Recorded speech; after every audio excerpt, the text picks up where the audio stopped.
Grand Rising, everybody.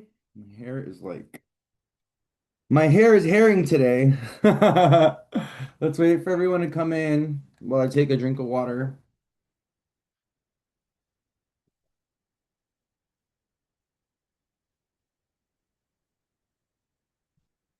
Grand Rising, what's up, everybody? Welcome. Thank you for being here. Let's wait for more people to come in, and then we're going to dive into the astrology of the week. This is a pretty busy week astrologically. Welcome, everybody, coming in. Thank you. Before I start talking, let me just ask everyone, how was their weekend? How has everything been? As people come in, as we wait for more people to come in, how's your weekend? How's everything been? How's this Mercury retrograde been for you? This has been a very funky Mercury retrograde for a lot of people. We've been having a lot of things kind of like getting canceled or like falling through. There's been a lot of delays, a lot of setbacks. We are coming to the end of Cancer season. This Mercury retrograde was digging up a lot of emotions, a lot of feelings. It was a lot of purging for a lot of people.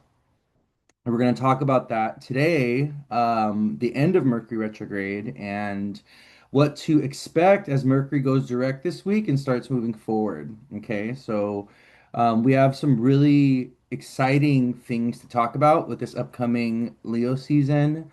I am going to be talking about Mr. Barbell's basket and be giving some insight into that as well and how we can um, maybe apply or yeah, apply that formation to our own life. And if we are experiencing it, the barbell's basket formation that's happening in the sky between Jupiter, Neptune, Pluto, and Uranus, if we are experiencing it directly hitting our chart, how we can make the best of that. I'll talk about that as well today. And yeah, let's wait for more people to come in.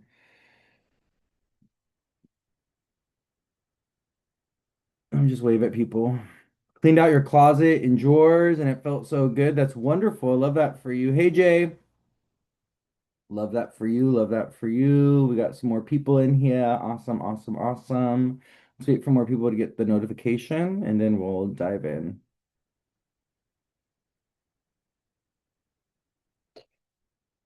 Yeah, it's been like hot over here. I had a really busy weekend, hanging out with my family all weekend. My brother's having his baby shower next week. So the family's been kind of running around like headless chickens, getting everything ready for my brother's baby shower. So we did like on Saturday, we did a photo shoot, maternity photo shoot. I think that's what they call it. So the whole family went because my brother wanted the whole family to be there, so we all went. And yeah, and I've been in LA now for what, 3 weeks? I've been here 3 weeks.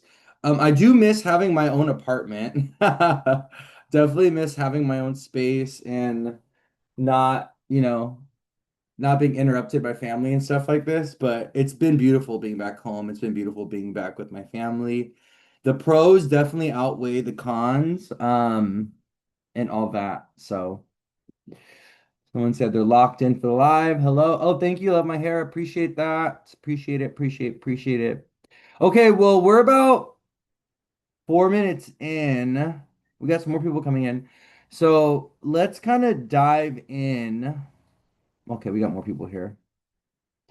The first thing I want to talk about is Mercury. So we're going to talk about, okay, so this is how it's going to go today. We're going to be talking about a few things today. We're going to be talking about Mercury stationing direct this week and coming out of retrograde. We're also going to be talking a little bit about Leo season and what to expect with Leo season. We're also going to talk about Saturn going retrograde on July 26th. So we do have Saturn going retrograde on Sunday. Um, I think the nodes are also switching into Leo and Aquarius, the true nodes, not the mean nodes. The true nodes are going into Leo and Aquarius on Sunday as well. I saw a few astrologers posting about that, but when I went to look at what the mean nodes are doing, the mean nodes don't move into Leo and Aquarius and move out of Pisces and Virgo until August 19th. So, I'm someone that uses the mean nodes, and most people use the mean nodes. So, um, we're going to be using the August 19th ingress of the nodes. Okay. So probably not going to be talking about the nodes going into Leo and Aquarius today. We do have a full moon in Aquarius coming up on July 29th, and this is going to be a heavy hitter. I will tell you right now, the full moon in Aquarius coming up on July 29th um, to kind of kick off Leo season a little bit is going to be a big one because it is activating the Jupiter Pluto opposition, which is tied to Barbell's basket. So yeah, I don't know if we're going to talk about that during this live, but I just wanted to give y'all insight about that because we are going to be having a basket activation. Okay, next week with the full moon.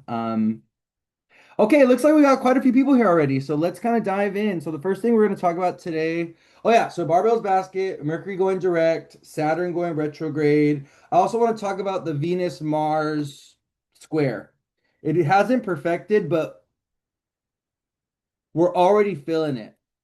Venus in Virgo, square Mars and Gemini. So messy. So messy. Mars in Gemini. I want to make sure I write that down so I don't forget. So we're going to be talking about that as well. That square does perfect at 20 degrees of Virgo and Gemini next week, but we're feeling the Venus Mars square already. So we'll talk about that a little bit. All right. So what do we got going on this week? Well, we got quite a lot going on. Okay. Let me make sure I'm recording myself on for YouTube. Okay, cool.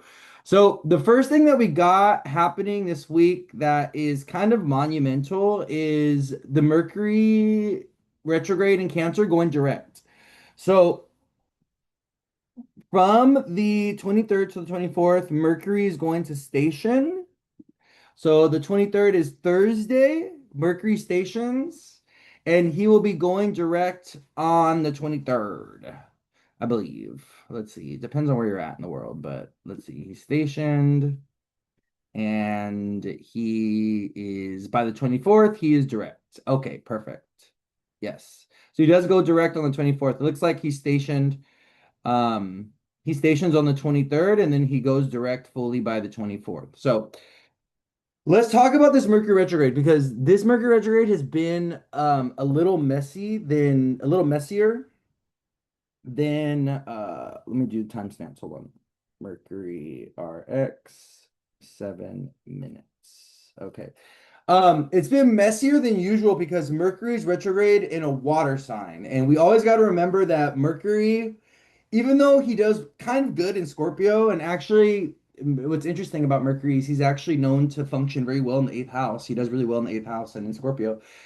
Cancer and Pisces are by far some of the most difficult signs um, that Mercury has a hard time kind of like expressing himself. And when we think about a planet in a sign that he doesn't like, we always want to think of a planet and how the functions of the planet go against the significations of the sign.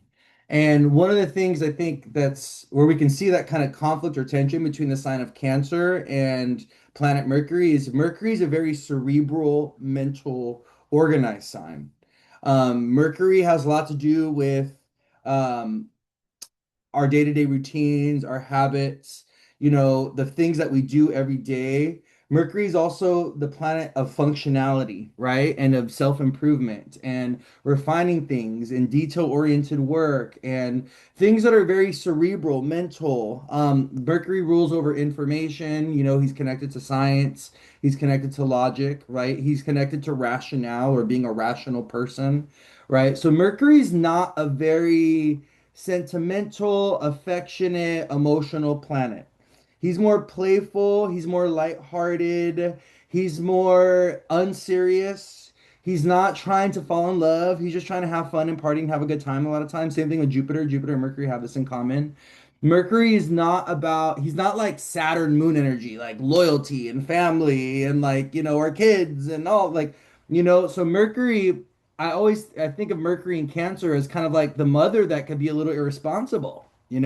The mother that's more concerned with going out and playing with her friends and kind of like doing her own thing, right? Or gossiping, mom on the phone who's gossiping all day. Mercury in Cancer, right? She's not really paying attention to her kid. She's not really paying attention to being a mom, or the focus of being a mother may not be like priority, like which is what you will see with some with the moon in Cancer, right? Moon in Cancer is like, oh, my family, my kids, my domestic duties.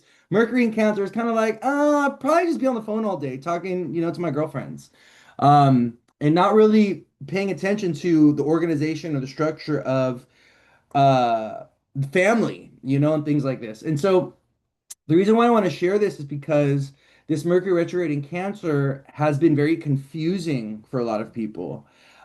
It's been illogical or irrational, or it's been having people feel very illogical and very irrational. It's also been digging up a lot of emotions, right? And what's interesting about Mercury retrograde in Cancer and the way that it appeals to us emotionally is these emotions are also kind of blurring our sense of logic or a sense of rationale. These emotions are also overcoming the mind in some type of way where typically our mind feels very strong and very objective, and we're able to separate our mind from our emotions. We're able to be like, okay, these are my feelings, and just because I'm feeling them doesn't mean I'm thinking this type of way, or, I can kind of resist the intensity or the heaviness of these emotions because mentally I could disassociate or disconnect from them. Well, when you put Mercury, the planet of the mind, retrograde in Cancer, the sign of emotion, your emotions and your thoughts are kind of running parallel to each other, and they're not separate, right? We're experiencing them as one and the same. And we also are in a new moon in Cancer cycle, right? So this week, this is our second week of being in the new moon in Cancer cycle. We are actually today with the moon in Libra, we are in our waxing square from our new moon in Cancer. So the moon in Libra is squaring the moon in Cancer, right? But anyways, why is this important? Because the new moon in Cancer was conjunct the Mercury retrograde, right? So we had the Mercury retrograde literally sitting right next to the new moon in Cancer that we had a week ago now, pretty much, right? So let me actually go back here. Let me go take a look. When did we have that new moon? So the new moon, it was on like the 13th, the 14th. Here it is. So the new moon, right, that was conjunct Mercury retrograde in Cancer, it added kind of like an additional energetic bump to the Mercury retrograde. It also had us hone in or focus in on the Mercury retrograde themes or topics that have been coming up for us even more. Um, oh yeah, it was in the wee morning hours of July 14th. In the wee morning hours of July 14th, we had our new moon in Cancer. Um, yeah, so now that Mercury's going direct this week, right? Mercury is stationing on the 23rd and he'll be direct by the 24th, which is going to be um, Thursday to Friday. We're going to start to see a lot of mercurial things kind of shift or change or like open up. This Mercury direct and this Mercury retrograde overall has been one that's been super important for cardinal signs specifically. So if you do have your sun, moon, or rising, especially in Aries, Capricorn, Cancer, or Libra, if there have been things that haven't been working out, like let's say you've had job interviews that have just been falling through or getting canceled, or let's say you've been trying to plan something or you've been trying to solidify plans with something, but things are kind of like up in the air. You haven't got the yes from people that you're waiting for, or maybe you're waiting for a yes from a new job or from a higher authority, or maybe you're waiting to have like a very important conversation with like a lawyer or something like this, but it seems like you can't track down the lawyer, whatever, right? Especially if you're a cardinal sign. Mercury direct, we should see some kind of forward movement associated with all of these things, with conversations, with contracts, with communication, with letters, with phone calls, with job applications, with interviews, emails, things like this. We should see. Come on, Bubba, go, get out of here. Can't be having these dogs wandering around in my room causing a ruckus, right? So we should see some kind of forward movement, especially if you are a cardinal sign and this is something that you've been experiencing. So if you are an Aries, Capricorn, Cancer, or Libra, in the last 3 weeks for you have been very frustrating, right? You've been feeling very blocked, you've been feeling very stuck. Opportunities have kind of fallen through. There's been cancellations. There's been a lot of confusion associated with mercurial things, maybe with jobs, with aunts, uncles, with siblings, maybe situations with a neighbor, or even just like miscommunication stuff. Maybe there's lost objects. You know, Mercury retrograde also has a lot to do with lost objects. Mercury going direct can bring a return of those objects, can kind of open up the doors and get things moving forward. Okay. So I think it's really something to look forward to, especially if you're a cardinal sign and you've been feeling very blocked and very stuck. Um, Mercury going direct this week can also be about a relaunch or a restart. So let's say you did have something that you are been thinking of. We had a new moon in Cancer conjunct the Mercury retrograde, right? But the new moon in Cancer that we had last week on the 14th was kind of like, okay, well, new moons are about planting seeds and about restarts, or it's about new beginnings and it's about moving forward. But because it was a new moon conjunct Mercury retrograde, there was this energy of, I want to go, but I'm not able to. Oh, I want to proceed forward. Oh, but there's still some information that I need. There's still some things I have to figure out. There's still a plan that I need in order to approach, forward steps. That's why one of the big things that I commented on when it came to the new moon in Cancer that we had a week ago was, this is a new moon of blueprinting and planning, right? So the now that we're moving through the second half of the new moon cycle this week with Mercury going direct, this can be a week where it's time to put the plans into action, where it's time to get moving with the plan, right? That you kind of put together. Or you may see, all the information, all the missing pieces, you may see the puzzle come together. Like everything may just like settle in and come together and be ready, going towards the end of this week as Mercury goes direct come Thursday and Friday, right? So I just want you guys to be very aware of this. Or as Mercury goes direct, yeah, Thursday to Friday, yeah, 23rd to 24th, yeah. I want you guys to be very aware of this because Mercury direct is very important. But what's also very interesting about Mercury direct, which I think I should talk about. Yes, yes, we're gonna talk about that. What I also think is very interesting about the Mercury direct is Mercury is going direct out of retrograde, right? Right as Saturn goes retrograde on Sunday at 14. And those of us that are cardinal placements, if you are Cancer, Capricorn, Aries, or Libra, you already know that life has been harder, difficult, and we've been thinking that a lot of people are thinking that, oh my God, it's the Mercury retrograde that made things harder or more difficult over the last 3 weeks or whatever, right? But actually, no, it's been Saturn. Saturn in Aries. He's been sitting at 14 degrees Aries now for a few weeks, and he's slowing down to retrograde, and he goes retrograde this Sunday on the 26th. And this retrograde for Saturn, in him kind of, Mercury coming out of retrograde and Saturn, the reason why it's important, okay, is because Saturn and Mercury are square each other. So if you take a look, right, if you go to this upcoming Thursday, which is the 23rd, we literally have Saturn and Mercury within a 2-degree orb of each other. So Mercury is stationing at 16 Cancer, okay? Which is also a Cancer degree, which is so funny that Mercury is stationing and going direct at a Cancer degree. But he's stationing and going direct in a hard square to Saturn and Aries, and they're within 2 degrees of each other. And the reason why this is important is because it seems like Saturn is picking up some of the work that Mercury is telling people to do as he goes direct. So as Saturn is going retrograde, Mercury is going direct, right? So there's like this trade-off, this retrograde energetic trade-off that's happening between Mercury and Saturn. And the thing we also got to remember is Saturn is in a superior square to Mercury. So if you put Mercury in Cancer in the rising in the 10th house, you get Saturn in Aries. Okay. So what does this kind of tell us? This tells us that Mercury and Saturn have some very important decisions and choices that they're going to kind of force people to make. Let me close this one. Sorry. There's just a lot going on right now in the house. My mom hasn't left yet, and the dogs are running around like little rats, you know. So Mercury and Saturn, right? Mercury going direct and a square to Saturn as he retrogrades. What it feels like is the cardinal signs have some very important life-changing decisions that they need to make this week going into next week.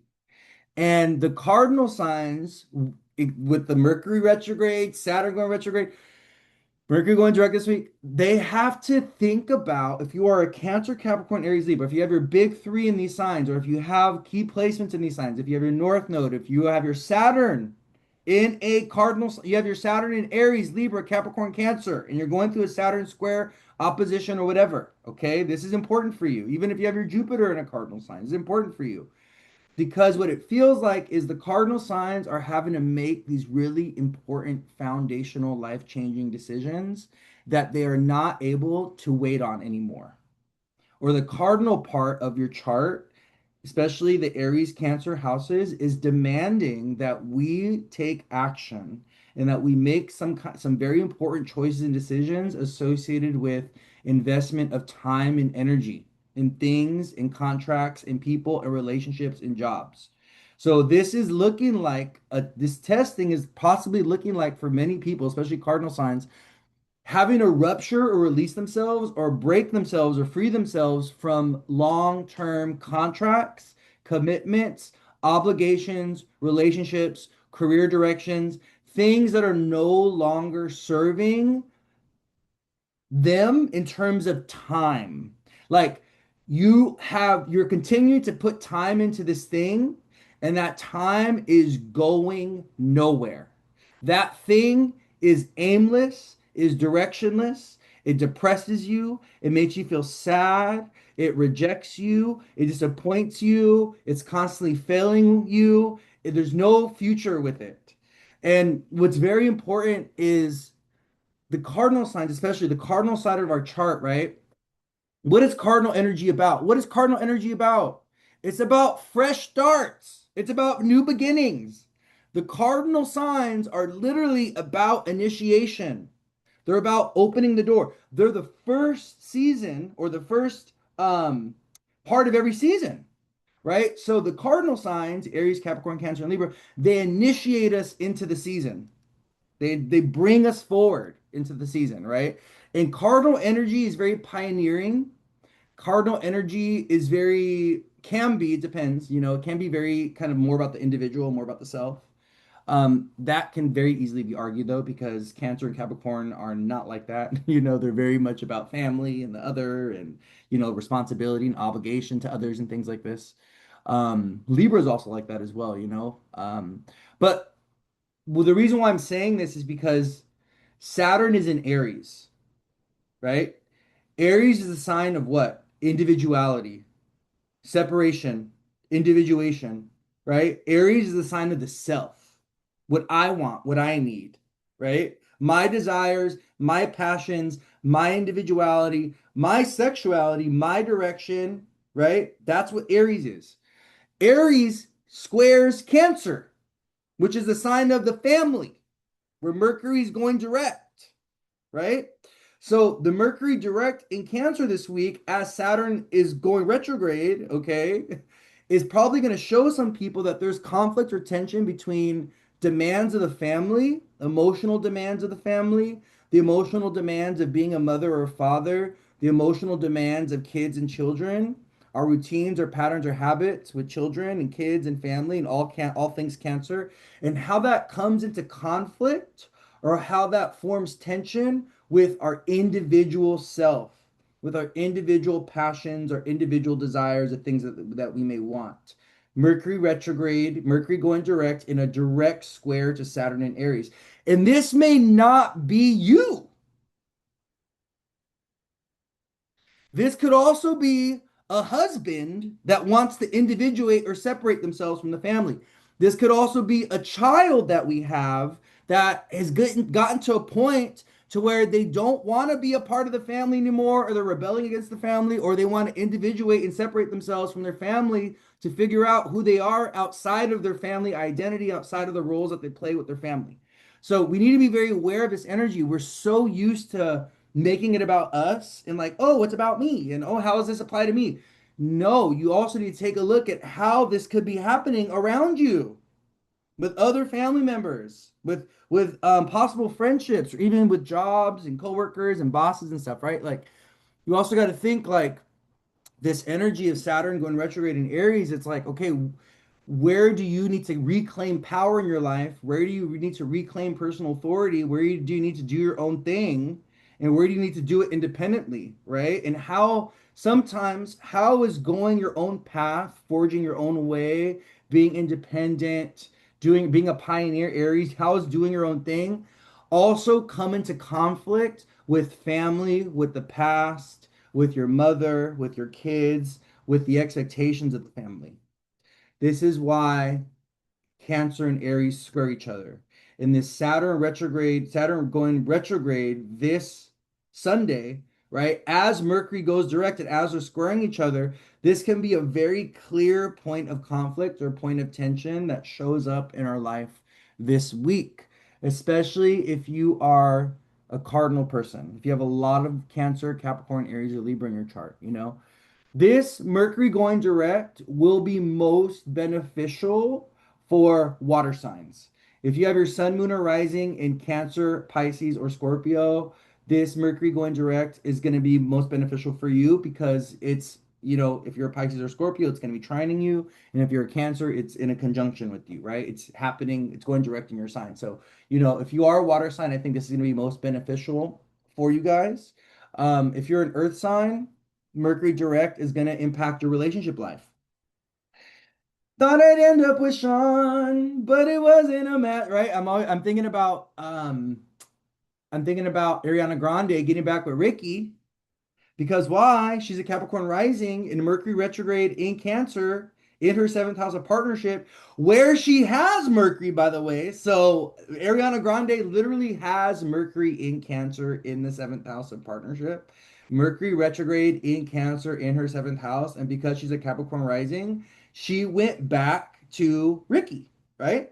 So for earth signs, if you are an earth, moon, or rising, especially, this Mercury retrograde, it's been more about reflection when it comes to relationships because it's been activating houses 3, 7, and 11 for you. So your friendships, your siblings, your aunts and uncles, your neighbors. The Mercury retrograde for earth signs has more so been about relationships and partnerships and, reflecting on relationships of the past and things like this, right? But with Mercury going direct, earth signs, we may see some kind of solidification. You may arrive to like some kind of choice or decision when it comes to love and relationships. Okay. She said, I've been with an ex. Yeah. We may see you make some kind of conclusive choice or decision associated with your connections, your friendships, your relationship with your siblings, aunts, uncles, things like this, with Mercury going direct this week for you. Okay. If you are a Virgo, Capricorn, or a Taurus rising or moon, especially. Okay. For if you have your sun or your Mercury in an earth sign, Mercury direct will be more so about work and career and your work life. Another one of the things we always got to remember about the sun, I don't really see I haven't seen other astrologers talk about this, but the sun is a planet that has a lot to do with our public image and our career and like ambition and success, just as much as Saturn. So you always, if you're going to read from your sun, like let's say you want to kind of understand your sun placement or you have transits to your sun, you want to understand how that's going to manifest in your life, you always want to think about transits to the sun, your personal sun, or even transits from the sun affecting your career life, your work life, your public image, your public reputation. Okay, you always want to think about it in that way. Also, the father, your father figure, your children, that's where you will literally see sun transits manifest in your life. Okay. Um, if you're a fire sign, if you're a Leo, Aries, Sag, this Mercury direct is going to be really good for you as well. Because y'all, the fire sign risings and moons and suns, the Mercury retrograde in Cancer was a little messy for fire signs. And we talked about that because it activated houses 4, 8, and 12 for you. So, you may see some kind of conclusion or some kind of finality in your life, fire signs, especially if you have your sun, moon, or rising in a fire sign. With Mercury going direct this week, some kind of difficult thing that you've been going through, some kind of hard moment or hard situation that's been left unresolved, or you're like wondering how it's going to resolve or whatever, or just waiting patiently for that thing to like move forward. You may see it. You may see some forward movement with that this week, come Thursday and Friday, and then moving forward into next week as Mercury goes direct. Okay, so it's very, very important. Mercury's still going to be in his shadow though. So one of the things I want you guys to understand is Mercury is going to be in his shadow period. Shadow period. Hold on. I gotta look this up really quick. Uh, Mercury RX shadow period.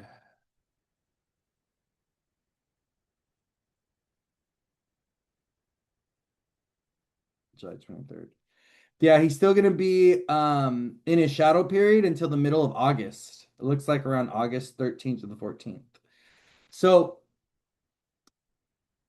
we gotta keep in mind that until Mercury gets back to the position of where he started to retrograde, there's still gonna be some stuff that there's some catching up to do. There's still some reorganization, some cleaning up that we have to do around our Cancer house, or even around themes and topics that came up during the Mercury retrograde in Cancer. Okay. If you are an air sign, if you have your sun, moon, or rising in an air sign in Libra, Aquarius, or Gemini, this Mercury direct is activating houses 2, 6, and 10 for you. So if you're an air sign, Mercury direct this week is going to be activating your work and in your work, your job, your career houses, the houses of money, the houses of servicing others, the houses of your public reputation, your public image, your kind of career direction, your goals, your ambitions. So if you are an air sign, if you are a Libra, Aquarius, or a Gemini rising, sun, moon, especially rising though, you may see this Mercury direct bring a new job in, bring new money opportunities in. It could also be about a promotion. It could also be about just in general shifts and change associated with jobs or the workplace. Okay. With bosses, leaders, things like this. Okay. It could also be a really nice Mercury direct to get your money and your finances in order as well. If you're an air sign rising, just be kind of aware of what's been going on with your money and your finances. You know, air sign risings, I think the Mercury retrograde was bringing some issues or problems associated with your day-to-day work, your job, your career life and the way you've been making money and stuff. But we may see some improvement with that as Mercury goes direct, or whatever you had to clean up or fix or shift, we may see some really cool things coming in for it, okay? With Mercury going direct, all right? But yeah, we gotta keep in mind though, like we have to curb our expectations associated with Mercury going direct in the sign of Cancer, just because Mercury doesn't really do that well in the sign of Cancer. I think the big transit that we should be looking forward to when it comes to Mercury is his ingress into Virgo. Mercury has to retrace his steps in Cancer, go into Leo, and then eventually he will move into Virgo. And I think Mercury in Virgo is going to be a very uh prosperous, productive transit for him. Okay. But yeah, we just kind of have to be patient as Mercury finishes his transit in the sign of Cancer. He feels like he's been in Cancer forever. And we also got to understand that Mercury, he struggles in the sign of Cancer. He's been having us reflect on our emotional landscape. He's been having us reflect on the past. Many of us, we've been feeling very frustrated with the new moon with not only the new moon in Cancer, but during this Mercury retrograde in Cancer cycle, because we've been feeling like we want to start something. We've been feeling like, oh, I want to move forward. I want to begin something. I want to start something. I'm ready to like initiate something. But the Mercury retrograde, it was like, no, no, no, no. There's still some stuff back here that you got to look at. There's still some stuff with your family, with your friends, some emotional gunk from the past. There's still grief that you have to look at. There's still, foundational home stuff that you have to look at. There's still stuff emotionally within the self, within the gut, within the stomach that you got to look at, right? So, many people have been feeling very frustrated and very irritated because, there's been we've like we've been wanting to start things or begin things, but the energy has is not catering to that. And the energy has been telling us, no, no, no, no. This is not a time of moving forward. This is a time of reflecting and looking backwards, you know? So, but we're gonna feel a big shift or a big change of that energy with Mercury going direct, okay?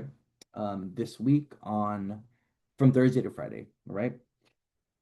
Okay, so I want to talk since I already kind of like mentioned it a little bit.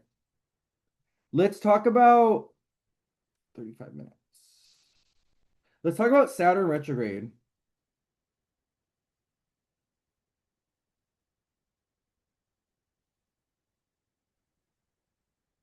I want to talk about Saturn retrograde. My friend has Mercury in Cancer, has been going through a lot of good changes. Yeah, yeah, Mercury retrograde is not bad, you know, it doesn't have to be a bad thing. Retrogrades aren't inherently bad. I think we uh tend to stereotype a lot of astrological things, like Mercury retrograde, we assume, oh, it's gonna be bad, and oh my God, the shit's gonna hit the fan and everything. But actually, there's a lot of really cool, beneficial changes that happen for people during retrograde periods, especially those that have retrogrades in their chart. Like let's say they have their own Mercury retrograde in Cancer in their chart, right? Then the Mercury retrograde can actually be quite beneficial for them. And everyone has a different relationship with the planets. And that's another thing that I wanted to say is like some people have a really good relationship with Mercury because their Mercury is really strong in their chart. And some people have a very weak relationship with Mercury or a challenging relationship with Mercury because Mercury is strained in their chart or afflicted or stressed.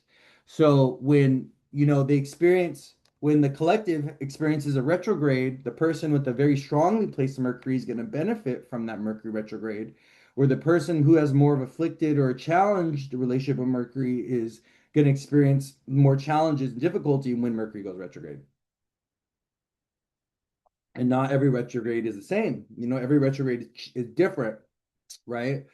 And I always think about this in my own chart because I have a ninth house Mercury retrograde in Scorpio. And so this Mercury retrograde in Cancer was in my fifth house, trining my ninth and trining my Venus. And for me, literally, the day Mercury was retrograding, okay, at the beginning, at the end of June, I was driving back home to my parents. I was driving from Portland. The day Mercury stations to go retrograde in the sign of Cancer, the sign of family and home and your upbringing and your past and your ancestral home, right? At that day, I was driving from Portland, Oregon to back to California to move back in with my parents, right? So for me, the Mercury retrograde was literally Mercury rules my fourth house of home and family. For me, it was literally about me coming back home. Mercury retrograde in Cancer was literally a homecoming for me. It's been very beneficial. A lot of things have worked out in very good ways, right? So there's definitely been some challenges, but I wouldn't attribute the challenges that I've gone through to Mercury retrograde at all. I would actually attribute it to Saturn, and that brings us to what we're going to talk about, which is Saturn going retrograde, right?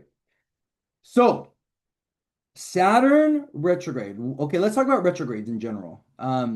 Retrogrades amplify the power of a planet. If you take a look at a planet that's retrograded, it's actually shining brighter and it appears closer to Earth. So when a planet is retrograde, it actually gives it more strength and more power.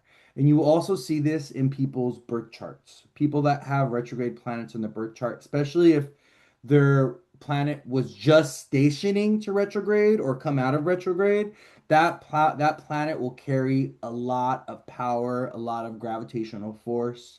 That planet will have a lot of agency in their life, right? But retrogrades are also a period of review, testing, refinement, especially in Aries, right? So we have Saturn going retrograde in Aries this Sunday. And when Saturn goes retrograde, he kind of doubles down on the pressure that he applies. He kind of doubles down on his testing, or he kind of comes in to check on us and see if we've been learning what he's been trying to teach us, right? And generally, Saturn does three retrogrades through a sign in general throughout his rough roughly 2.5 years of going through a sign. He will retrograde around 3 times in a sign. Um, we did have Saturn dip into Aries last year for like a month or two, and then he went back into Pisces, and then he re-ingressed into Aries on February or the beginning of February or mid-February. I think it was around the 15th of this year. So we've had Saturn in Aries since February. So February, March, April, May, June, July. Yeah, like it's been like 5 months. So this Saturn retrograde is going to be Saturn's first full retrograde in the sign of Aries. And he starts his retrograde at 14 Aries, which is a Taurus degree, which has a lot to do with resources. It has a lot to do with money. It also has a lot to do with food and stability. And so I really do think that Saturn retrograding at 14 Aries is going to bring a lot of pressure or a lot of constriction to people financially. I think, we're going to see food prices going up and things like this. I think, work and job stuff is going to continue to be a little funky or a little weird for people, okay, with Saturn going retrograde at 14. But so Saturn, he retrogrades for about 2.5 months, 3 months. So Saturn, he's going to retrograde. Let's see. Oh, actually, he might be retro. Oh, no, 4 months. My bad. Yeah, Saturn retrogrades for about 1/3 of the year. Yeah. He's going to go back to 8 degrees Aries. So if you are someone that has anything between 14 degrees to 8 degrees of a cardinal sign, Aries, Cancer, Capricorn, or Libra, you have anything from 14 to 8 degrees of a cardinal sign, this Saturn retrograde is going to impact you most directly. You're going to feel this most directly, especially if you have your sun, moon, or rising in a cardinal sign, okay? If you are a fire sign, if you have Leo, Aries, Sag, um, this Saturn retrograde may be more beneficial for you, or it may actually yield good results, okay? But you just need to be very aware of this, all right? If you are a cardinal sign. So, a few things. Let's talk about Saturn transits and let's talk about Saturn retrograde more, okay? So, the positives of Saturn retrograde and Saturn transit. Saturn will align you with the career that you're meant to be at. Saturn will bring you the boss or the leader that's actually beneficial or good for you. Saturn will reward you for hard work and effort that you've been putting in for a long period of time. So, a lot of times with Saturn transits, if you've been working at a place for like 15 years or 20 years, or you've been like doing your time and energy, Saturn will exalt you, he'll celebrate you, he'll give you more authority, he'll promote you, right? And things like this. That's the benefits of Saturn, okay? The more harsher things of Saturn have a lot to do with loss, endings, tragedy, suffering, delays, the typical significations of Saturn. And there could be some kind of fight that you're dealing with right now, in your life. If you are a cardinal sign and you have anything between like 14 to 8 degrees, right? Or if you're a cardinal placement, you're probably feeling this already. Saturn is already an enemy has shown up in your life in some type of way. There's been some kind of villain, there's been some kind of difficult situation that you're in, there's some kind of fight that you're battling, right? So the Saturn retrograde is an opportunity for you to kind of reassess the situation and to think about how you're going about fighting the good fight, okay? Or how you're going about asserting your power, your dominance, your authority, your individuality, okay? Or even how Saturn is trying to show you that there's something that you need to there's something you got to free yourself from. There's a contract that you need to break. There's a divorce that you need to file for. There's a legal battle that you need to initiate. There is a career path that you need to readjust or leave, or a job you need to leave. So Saturn, when he retrogrades, what he tests us with is the energy of obligation, commitment, and longevity. And I was talking about this with the Mercury direct in Cancer in combination with Saturn going retrograde, right? Like this week, we have Saturn going retrograde on Sunday, Mercury goes direct from Thursday to Friday, right?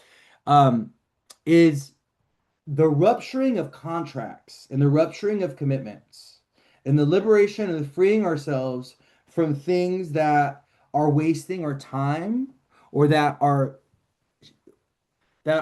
taking our time, that we don't see a future with, okay? Things that we don't want to continue to invest in. I always think about Saturn transits and Saturn retrograde as a period of reflection associated with commitments, and it provides us an opportunity to rupture contracts that are no longer serving us. And because Saturn's a planet of contracts. So what does Saturn and Mercury have in common? Saturn and Mercury have a lot to do with contracts, have a lot to do with commitments, obligations, where you're spending your time, right? Mercury is the planet of your day-to-day habits and routines. Mercury is the minute in your day, the minutes in your day. Mercury is your job. And where do you spend most of your time at every day? For those of you that have a full-time job, you spend most of your time at your job. Well, Saturn retrograde is asking us, or is going to be asking us over the next 4 months, do you feel like your time and your investment in this job is yielding good results or is bringing you closer to where you need to, like where you want to go, right? Do you feel like investment of time and energy into this relationship is bringing you where you want to go, is like bringing you closer to the future that you envision for yourself, right? And if there's things that are unfair, if there's things that are unbalanced, if there's things that are causing you to be depressed and sad and lonely, if there's things that are causing you to be feel burdened and overwhelmed, right? Saturn is like, free yourself. Free yourself from these things. But it's hard. It's not supposed to be easy. This is the thing. I want you guys to understand. Saturn expects you to take full responsibility for yourself. So sometimes a Saturn retrograde is about you digging yourself out of a hole that you put yourself in. And sometimes that literally looks like you got yourself into a codependent situation where someone is financially taking care of you, where you become financially dependent on someone, where you're mentally or emotionally dependent on someone. Let me tell you one thing Saturn does not like. He does not like dependency. Let me tell you why he doesn't like dependency. Because he doesn't like when you give over your personal authority, your personal power to people.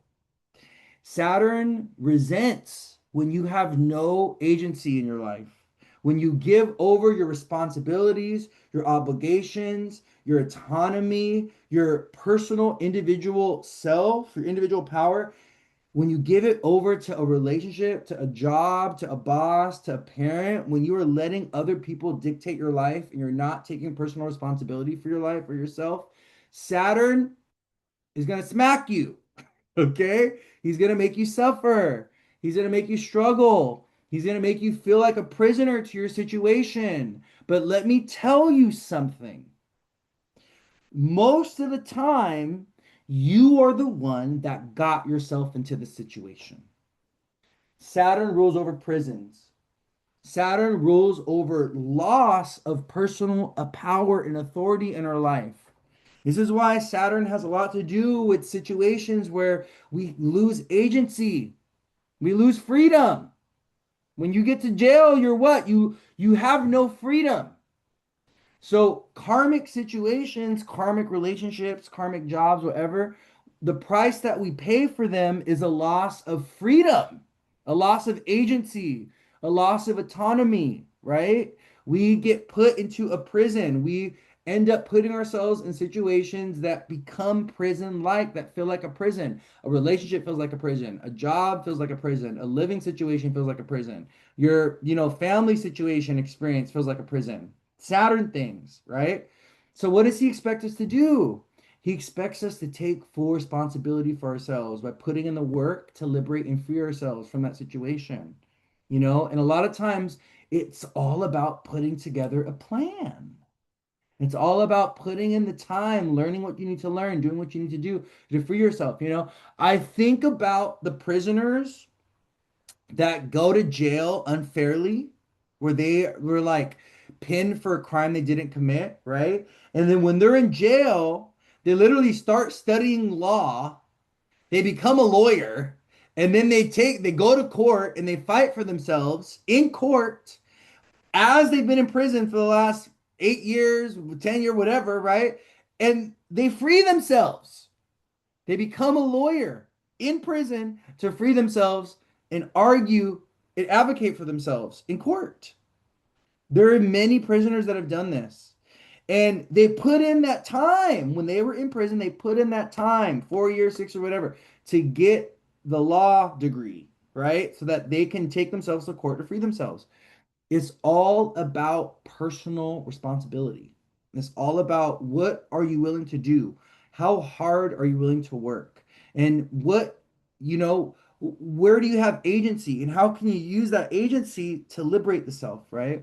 And so I just want to share this because I do think this initial Saturn retrograde is going to be liberating a lot of people from outdated relationships that are no longer serving them, from outdated job situations, from living situations that are not serving them, even from friendships that don't value them or appreciate them, or friendships that feel very burdensome and very karmic, right? Saturn is an Aries opposite what sign? Libra, the sign of marriage, the sign of relationships, also the sign of business and business partnerships. So Saturn retrograde in Aries can literally be about the rupturing of business partnerships or the liberation of business partnerships for some people. Saturn retrograding in Aries can literally be about like, hey, you know what? I'm getting a divorce, or hey, I need to bring you back to court because you owe me more money, or because you took advantage of me and you scammed me, or whatever, whatever, right? So I just want you guys to think about this because Saturn transits are rarely easy. They're not easy, but Saturn, when he retrogrades, he kind of applies more pressure. He intensifies his gravitational energy, right? He like he kind of he turns up the notch on the amount of gravity hitting us. And you'll be able to see this. So when Saturn goes retrograde on Sunday next week, well, on Sunday, but next week, after Saturn retrogrades, what I want you to do is go out at nighttime and look in the sky and look for Saturn. He's gonna be shining brighter. He's dull, okay? Like Saturn don't look like much. So Saturn is like he looks brown in the sky. But what you're gonna notice is that because he's retrograding this Sunday, he's actually gonna be shining brighter. So he's gonna look like a deeper, darker brown spot in the sky. Saturn is a planet as he doesn't shine. Like Jupiter and Venus are the ones that are like shining bright in the sky, whereas Saturn and Mars, they have like more of a dull, rough appearance. Saturn kind of looks like a dark brown color. He kind of looks like a funky brown color. And then Mars looks red. You'll know Mars in the sky because he looks red. But yeah, so anyways, so Saturn going retrograde, right? He's starting at 14. He's going all the way to 8 Aries. Saturn will be retrograde until, and that's a Scorpio degree, by the way. So he stations direct. Oh wait, hold on, wait a minute. Oh, it's actually 7. My bad, my bad, my bad. Correct me, guys. Cancel clear correction. Saturn actually goes back to Libra degree 7. I'm gonna let you guys know right now when he goes direct.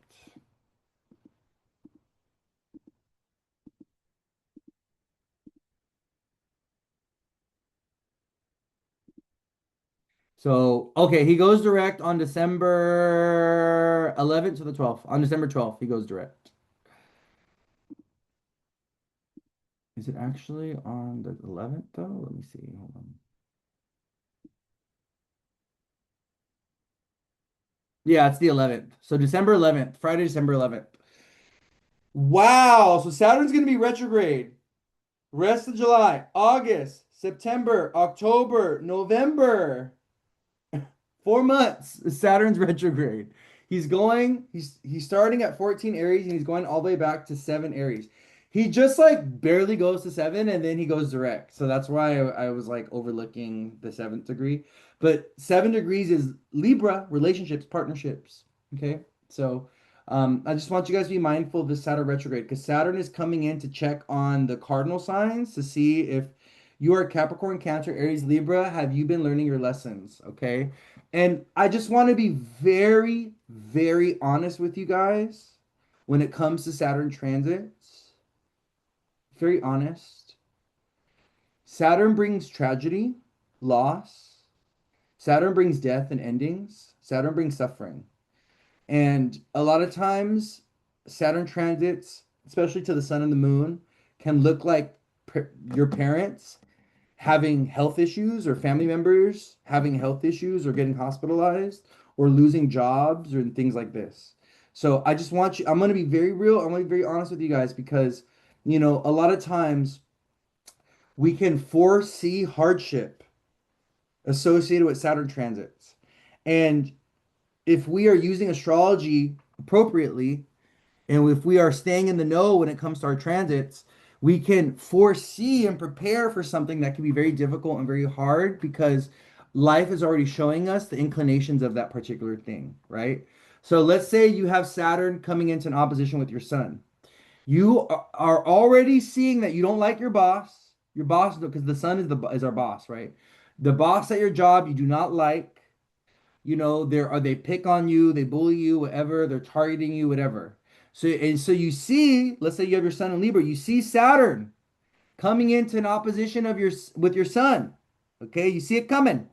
You got to prepare for that transit because that Sun Saturn opposition can literally look like a confrontation that you are going to have with a boss. It can look like a boss firing you or letting you go. It could also look like your boss getting fired or getting let go, and then you getting a new boss.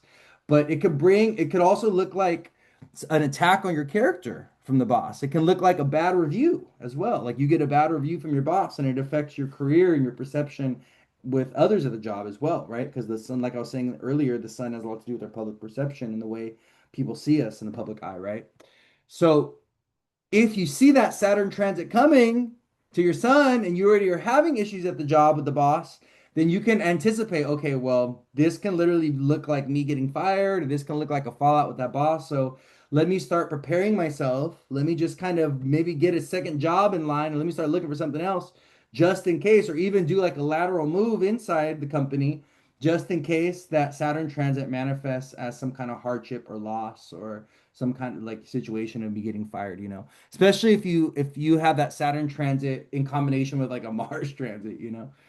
Saturn transits to your natal Mars and Mars transits to your natal Saturn have to be some of the most difficult transits you're going to deal with. And those transits tend to bring the most problems. So if you do have Mars in a cardinal sign, let's say you have Mars in Capricorn, Aries, Cancer, or Libra, and you have Saturn in an aspect to your Mars right now, like I have this literally. I have Mars at 13 Libra, and Saturn has been sitting in a fixed opposition with my Mars for the last like month and a half, 2 months, pretty much. And this is manifested as a lot of different problems and issues. This is manifested as my bank account or a credit card getting scammed. This manifested as a toothache and me needing to get tooth surgery. This is manifested also as me getting a ticket. I just got a ticket with I just got a ticket with whatchamacallit, with the people that go around. Oh, street cleaning. I just got a ticket with street cleaning. Not following the rules, right? Because Saturn's going retrograde in my second house of money and finances. So I'm already seeing how this Saturn Mars opposition has been manifesting in my chart. I've been seeing it for the last like month and a half, really, like month and a half. So I just want you to be aware of this because when Saturn is in a hard aspect to one of your planets and then he retrogrades and starts to and he's gonna double down on the pressure and the application um that he's making or the pressure that he's applying and whatever kind of significations that have been showing up with that planet in that aspect, it's going to double down on it. It's going to like amplify. It's going to get even more intense, you know? And I just want you guys to be aware of this, okay? Um, Saturn retrograde is also about shifting foundations, though, and shifting contracts and shifting commitments and shifting long-term plans. And it's also, Saturn also invites us to talk about boundaries with people, Like, okay, I need a better boundary with this person. I need a better boundary with my job. I need a better boundary with my pet, my kids, Like Saturn is the energy of no. We always want to remember that. Saturn and Mars, they say no, where Venus and Jupiter say yes. So the Saturn retrograde could also be about you needing to have better boundaries in relationships, and you also needing to say no to somebody. Tell someone no, like I can't, I won't, I will no longer. This doesn't serve me any longer. We've been doing this for X amount of time, but this point moving forward, this is what's got to change. This is what's got to give. This is what's got to evolve, or this is what I'm no longer going to do for you, right? So Saturn retrograde is about the withholding or the withdrawing of responsibility, obligation. So it's like, okay, I've been helping you, I've been supporting you for this amount of years or whatever, and now I'm taking that back, or now I'm canceling that plan, or now I'm not going to be supporting you any longer, right? Because time is moving forward, and I need you to be more responsible. I need you to be more autonomous, right? I need you to, learn and grow up, right? Like that's Saturn is a planet of maturity. Saturn rules time, Saturn rules age. And Saturn transits, what do? They age us. They have us grow older, right? And we literally see this. There's been, I think, there like people have a growth spurt around the age of 60, or they significantly age around the age of 60. Like this is like a medical thing, right? So like um people age faster at 60.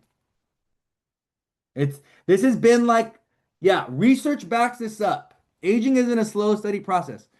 A major Stanford medicine study realized the human body undergoes a rapid burst of molecular aging around age 60. What is happening at age 60? What are we going through at age 60? That is our second Saturn return. Second Saturn return. So Saturn is a planet that ages us, that moves us forward. And a lot of times, with the maturity that we experience from Saturn's pressure and Saturn's transits, right? This maturity is also a trickle down type of thing. So, this also looks like people assuming more responsibility, people leveling up in their career, people having a child for the first time, things like this. So, what Saturn does is he not only relieves you of karmic responsibilities or obligations that are no longer for you, but he also aligns you with karmic responsibilities associated with the passing of time, or you getting older, or you kind of, yeah, like you getting older, you growing up, right? And a big part of growing up sometimes is about buying a home. It's about having your firstborn child. It's about kind of moving up in your career, starting a career, right? Maybe you've been studying, going to school for X amount of years, and now you're transitioning into the career life. That's what Saturn transits do. That's what Saturn transits are about. Okay. We always got to remember that. So if you are a cardinal sign, Aries, Capricorn, Cancer, and Libra, I want you to be very mindful of this Saturn transit, or Saturn going retrograde from now until December, or from not now, but from July 26th until December 11th, because there can be some refinement, there could be some testing, there could be some contracts you need to break for yourself from. There could be some lawsuits that you're going to experience. There could be some no's that you got to really be strong with. There could be some, obligations or responsibilities that you're going to assume. There could be freedom that you need to claim in some type of way, independence that you need to claim. Saturn's retrograde in Aries, right? And there could be some kind of war, or some kind of battle that intensifies, as well. Another thing that I want you to think about, if you are someone that are experiencing or you're going through a direct experience with Saturn retrograde. If you're a cardinal sign specifically, okay, Capricorn, Cancer, Aries, Libra, or if you have your Saturn in a cardinal sign, because you're going through either a Saturn return, a Saturn square, or a Saturn opposition, right? If you have Saturn in a cardinal sign. So this is a very important time. I have Saturn in Sag. Those of us that do have Saturn in Sagittarius and Leo, this is a very beneficial Saturn transit for us. The Saturn trine is wonderful. Also, if you have your Jupiter in a fire sign, Saturn transits can be wonderful if you've been putting in the time and energy, if you've been focused with your career, if you've been dedicating yourself to like a craft. Saturn transits can be really beneficial for career alignment, for career success. They can also be really beneficial for notoriety, your public image, your public reputation. Saturn loves 10th house energy. Saturn, despite his hardships and his difficulties, he's really one of the evolutionary planets that can evolve us. And Saturn's also the planet of renunciation when it comes to spiritual development. So Saturn retrograde, if you really want to get the benefit of Saturn retrograde, release yourself or get a positive benefit from Saturn retrograde, release yourself from something that is like unhealthy or toxic, or abstain from like a habit or behavior that's like unhealthy or toxic. Saturn manifestation works through enunciation and through abstinence and through self-control and through discipline. So Saturn will reward you with a manifestation if you like go sober. If you abstain from like sex, right? Or if you abstain from unhealthy desires or pleasures, Saturn will reward you. Like this is how people manifest with Saturn. And it's all about renunciation, it's about discipline, it's about self-control, it's about abstinence. So Saturn rewards abstinence.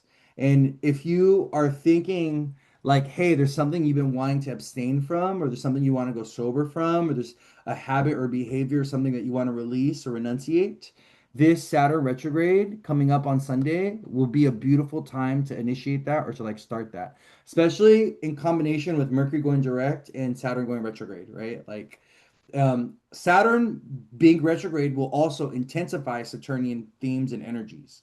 So just I want you guys to keep this in mind. Hardships or difficulties in general can be intensified. Kind of wars, battles, people fighting or being angry. These are things that can be intensified with Saturn retrograde. So just keep that in mind, okay? But if you are someone that has been thinking about, abstaining from something, letting go of a bad habit or behavior, going sober, Saturn retrograde can really be beneficial and can help with all that, okay? All right, any questions about Saturn retrograde?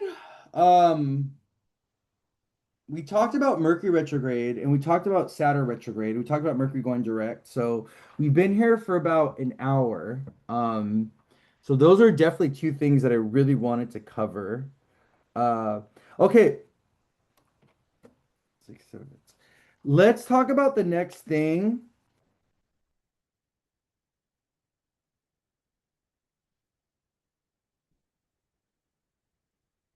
Let's talk about Barbell's basket a little bit.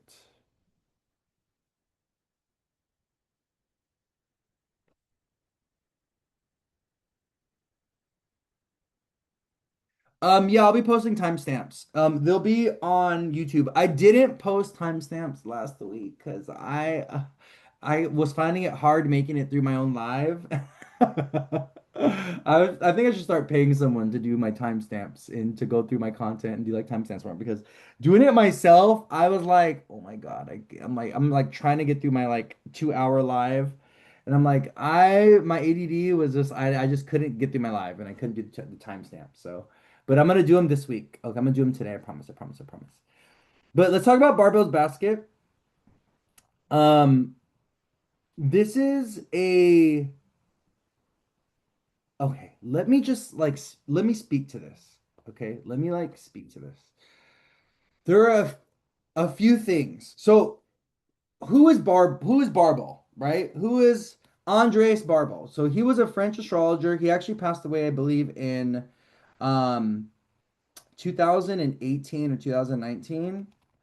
And he was kind of like a mundane astrologer. So Andre Barbault, yeah, here he is right here. Um, he's like a mundane astrologer. He passed away until 2019. He wrote over 40 books and he predicted a lot of big mundane things. So he predicted the collapse of the Soviet Union. He predicted the pandemic. Um, he made a lot of very significant predictions. And one of his biggest, not one of his biggest, but one of the most prominent predictions that is coming up at this current moment is his barbell basket prediction. which said that at this time, with the alignment of Jupiter at 4 Leo, Pluto at 4 Aquarius, Neptune at 4 Aries, and Uranus at 4 Gemini, society would be going through a major transformation or change. And it was deemed to be very positive. The way that he saw it was like global international society would go through like this big kind of like relaunch, or would go through like this big readjustment that kind of pushes us into the future. Okay. Um, and I do think we're seeing that in multiple ways, definitely. But so I have a few thoughts about this. The first is I think we need to stay true to the source of the guy that made the prediction. So one of my biggest kind of concerns has been all astrologers, not all, I gotta say all, I want to say all, many astrologers kind of jumping on what I call the barbell bandwagon, which is everyone is having every astrologer is having like their own opinion, their own insight, they're providing their own perspective on it. But my thing is kind of like, we got to let the astrologer who originally made the prediction, we got to let his work hold true, and we got to let his work speak to the manifestation of this particular thing. This is his work, right? And I feel like so many, like, it's so easy to just jump on the bandwagon of what the collective is saying at the time when it comes to the astrology of the moment, right? But I think a big part of honoring Mr. Andre Barbault, is letting his prediction fully manifest and us not jumping to conclusions or projecting our own ideas on it. And this is one of the things that I feel like in the astrological community is like, I don't know, it's just something that's a little funky sometimes. It's like, where's the original ideas at? You know what I mean? Where's the original perspectives at? Why is everyone recycling and talking about like the same things? And another thing that I've noticed is if you are someone that has a differing opinion or different perspective and you're not kind of speaking to what all the other astrologers are saying or focusing or looking at, you will get singled out, you will get targeted, you will get attacked. And this is something that I've experienced multiple times from other astrologers. And I'm going to be totally honest with you guys. I love my work and I love what I do. And the majority of issues that I've experienced as a practicing astrologer who's been doing this for quite a while now, for like 5 years full time, it's come from other astrologers. It's come from mostly other astrologers have given me they've just been a pain in my ass. They've stolen my work. They have tried to copy me. They have I've just dealt with the worst with other astrologers. And so the reason why I want to speak to this is because I think we need to be very discerning associated with what information we're receiving about a barbell, or barbell's basket is what it's known as. And I also think that we need to make our own discerning judgments and our own discerning opinions based on this prediction, especially or based on this kind of astrological formation in the sky. And we also need to be very aware of how it is hitting us personally, our chart. Um, so a few things I want to say, right? Let's talk about what is Barbell's basket. So Barbell's basket is this formation that's in the sky that's happening with Uranus at 4 Gemini, Neptune at 4 Aries, Pluto at 4 Aquarius, and Jupiter at 4 Leo. Okay? Jupiter and Pluto are opposing each other. Okay? Pluto is forming a trine with Uranus in Gemini. Jupiter in Leo is forming a trine with Neptune and Aries. Uranus and Neptune are sextiling each other. Neptune is also making a sextile to Pluto and Neptune is making a sextile to Pluto and a sextile to Uranus. Uranus is making a sextile to Neptune and a sextile to Jupiter. So we have this kind of like formation that looks like this. It's like a sextile, and then an opposition. Okay. But I want to talk about a few things. Okay. The first is 4 degrees. What is 4 degrees? 4 is a Cancer degree. Four is the degree of home and family and ancestry in the past. Four also has a lot to do with the homeland in of itself. So when we're talking about like real estate and property and also our land as a country or our land as a state or right our the physical land that we're on, that's what 4 degrees is about. It's about the property, the real estate, it's about the homeland, okay?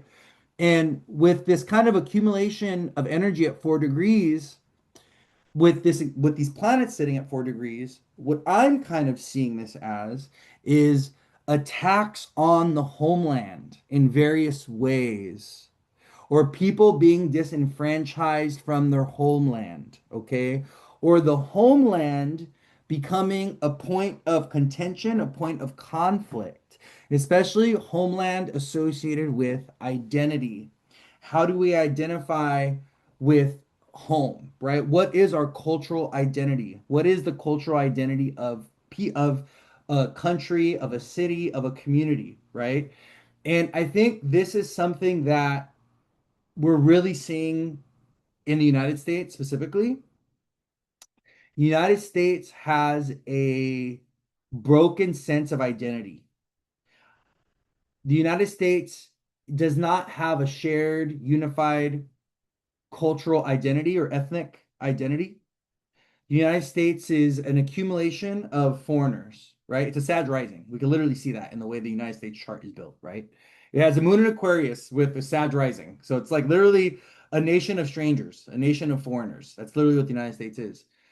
But what I'm kind of feeling with specifically the Jupiter and Leo piece opposite the Pluto and Aquarius, I'm kind of getting this kind of like separation of identity or a bifurcation of identity or even identities being sorted out into hierarchies in society. And these really strong hierarchical, like these really strong hierarchical identities or the way that identities are going to be sorted into these really strong hierarchical levels is going to get amplified or it's going to intensify with this formation. And so let me explain, okay? So what we're going to get is people that are like extremely at the top of the food chain and people that are extremely at the bottom of the food chain.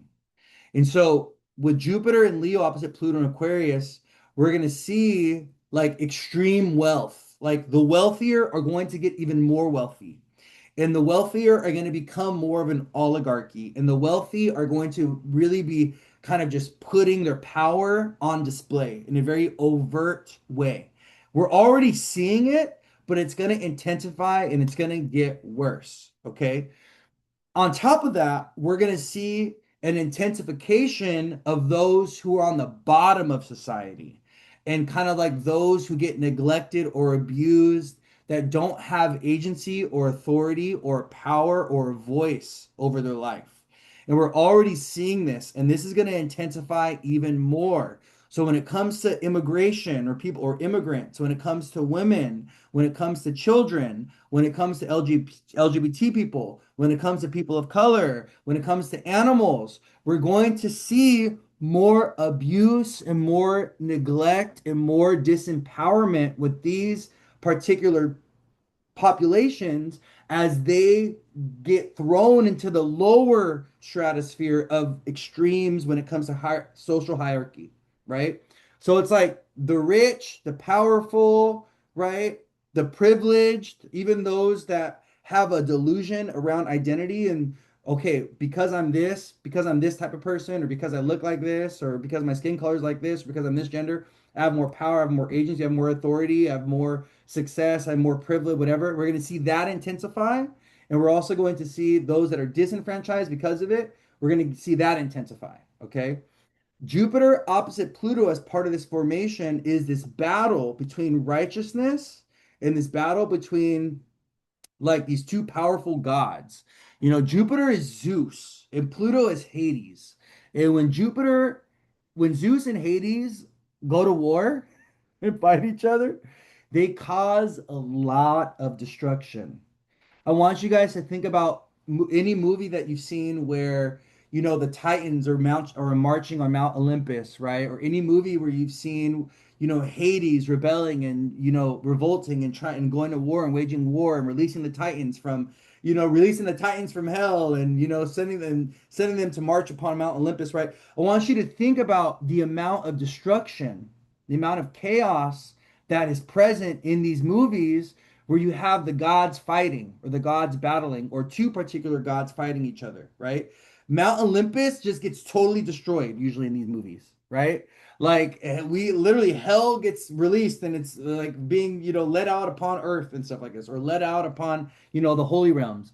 And I just want you guys to consider this because the Jupiter and Leo opposite Pluto and Aquarius formation is literally going to be about morals and ethics and justice and leadership and righteous moral leadership coming up against corruption that's happening on a very mass scale, right? Corruption when it comes to billionaires and trillionaires, corruption of monetary systems in digital ways, right? Like the Pluto and Aquarius, right?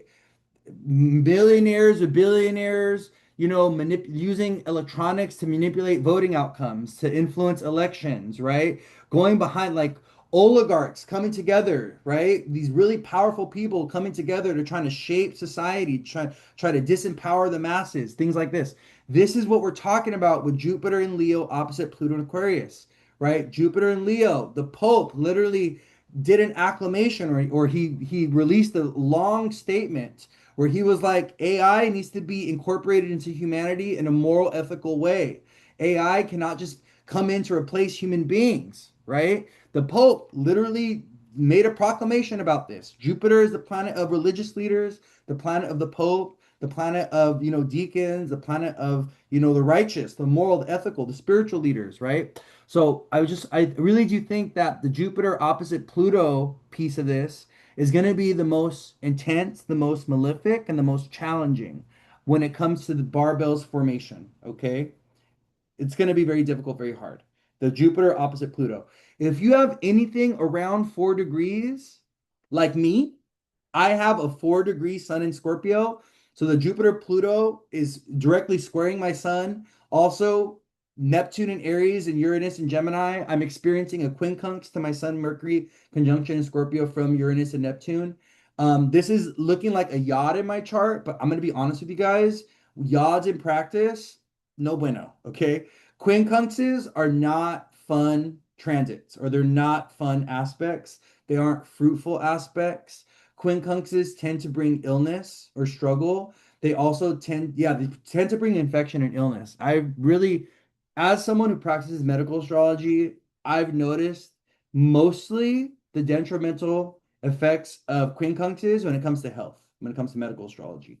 And this is something that you can like track in your own chart. When you're experiencing a transit to your rising or your moon, or like the ruler of your like fifth or ruler of your sixth, eighth, or 12th, when that planet is getting quincunxed, or when you're rising or your moon is getting quincunxed, especially from Saturn or Mars, you will get sick, you will get ill, okay, or some health issue will be brought to the surface. But the reason why I'm bringing this up is because if you are someone that's has something around 4 degrees of a sign and you're getting aspected by some part of this, this may not be pleasant. Um, Empress Karen Rose, a uh she posted a like a 10-minute kind of delineation of like Barbell's basket yesterday, and she titled it "The Gods Are Convening" or "The Gods Are Consulting." And I love that because it really gave me the image of Jupiter, Uranus, Neptune, and Pluto literally sitting around a table because they're aspecting each other right now, right? They're all talking to each other. So when the outer planets, the outer gods, the outer planets, Neptune, Uranus, and Pluto, are discussing amongst themselves, the conversation is happening because they're aspecting each other. So, what makes this barbell formation so incredibly rare? Pluto, Neptune, and Uranus are rarely all aspecting each other at the same time. It's an incredibly rare thing for them to be aspecting each other, all being at the same degree, okay? And not only that, okay, um, aspect each other all at the same degree. Um, but timing wise, with their own independent cycles, it's rare for them to kind of fall into this configuration because they're all on their own timeline. Okay. But what's so important about this is understanding that when the gods are talking and convening, us humans down here, we are kind of left to the we're left to the consequences of their choices and their decisions. And we can really get thrown around energetically by whatever they decide, however they choose to exert their force, however they choose to change things. Okay. And I want you to understand this because when Uranus, Pluto, and Neptune, and Jupiter, because Jupiter is also considered one of the powerful outer god planets, Jupiter and Saturn are considered the the evolute like they're considered the like powerful evolutionary planets because they're outside of kind of like the sun's authority in their own way, right? Jupiter and Saturn kind of are given their own authority by being so distant from the sun. Mars, Venus, Moon, Mercury, they're very much within the sun's realm. They're very much within the sun's authority. They're tied to the sun, where Jupiter and Saturn aren't, right? So they're considered the evolutionary planets, or they're capable of evolving us beyond our human condition and making us very prominent figures in society, right? But Neptune, Pluto, and Uranus also function outside of society. These planets are also, they influence and they move society, but they're also beyond, the scope of society's, or they influence society in a way where they kind of shift and change things, but we don't have agency in it independently. Like us as little small humans, right, down here on Earth, we don't have a lot of agency or power, or we can get caught up in the throes of change. So, what I wanted to say about this is we need to understand that there are larger forces at work right now.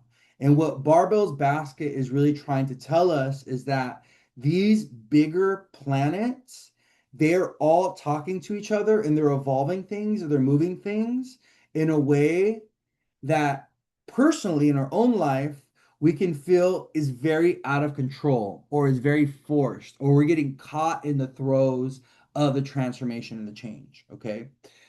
So let's continue to break this down. So I delineated Jupiter opposite Pluto. Okay. So what is Jupiter in Aries? Or I'm sorry, Jupiter in Aries. What is Jupiter in Leo trine Neptune in Aries?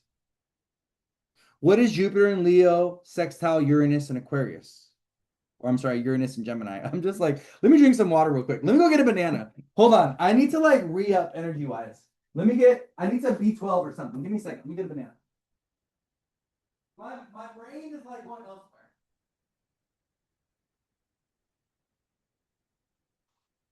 I'm like,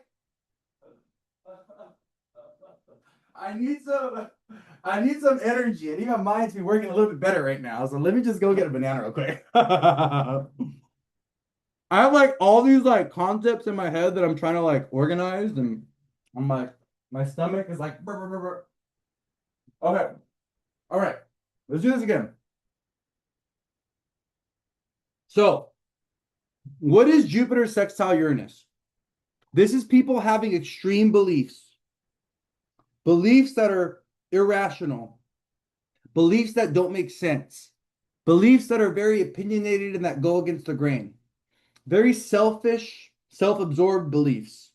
And Jupiter, the planet of faith and belief, is in Leo, the sign of the self, the sign of the ego now, right? And what we're gonna see with Jupiter in Leo, sextile Uranus in Gemini is people having radical beliefs or people acting on radical beliefs, extremism, extremist beliefs, whether they be extremely right wing, extremely Trump, whether they be extremely left wing, extremely liberal, whatever, extremeness when it comes to beliefs.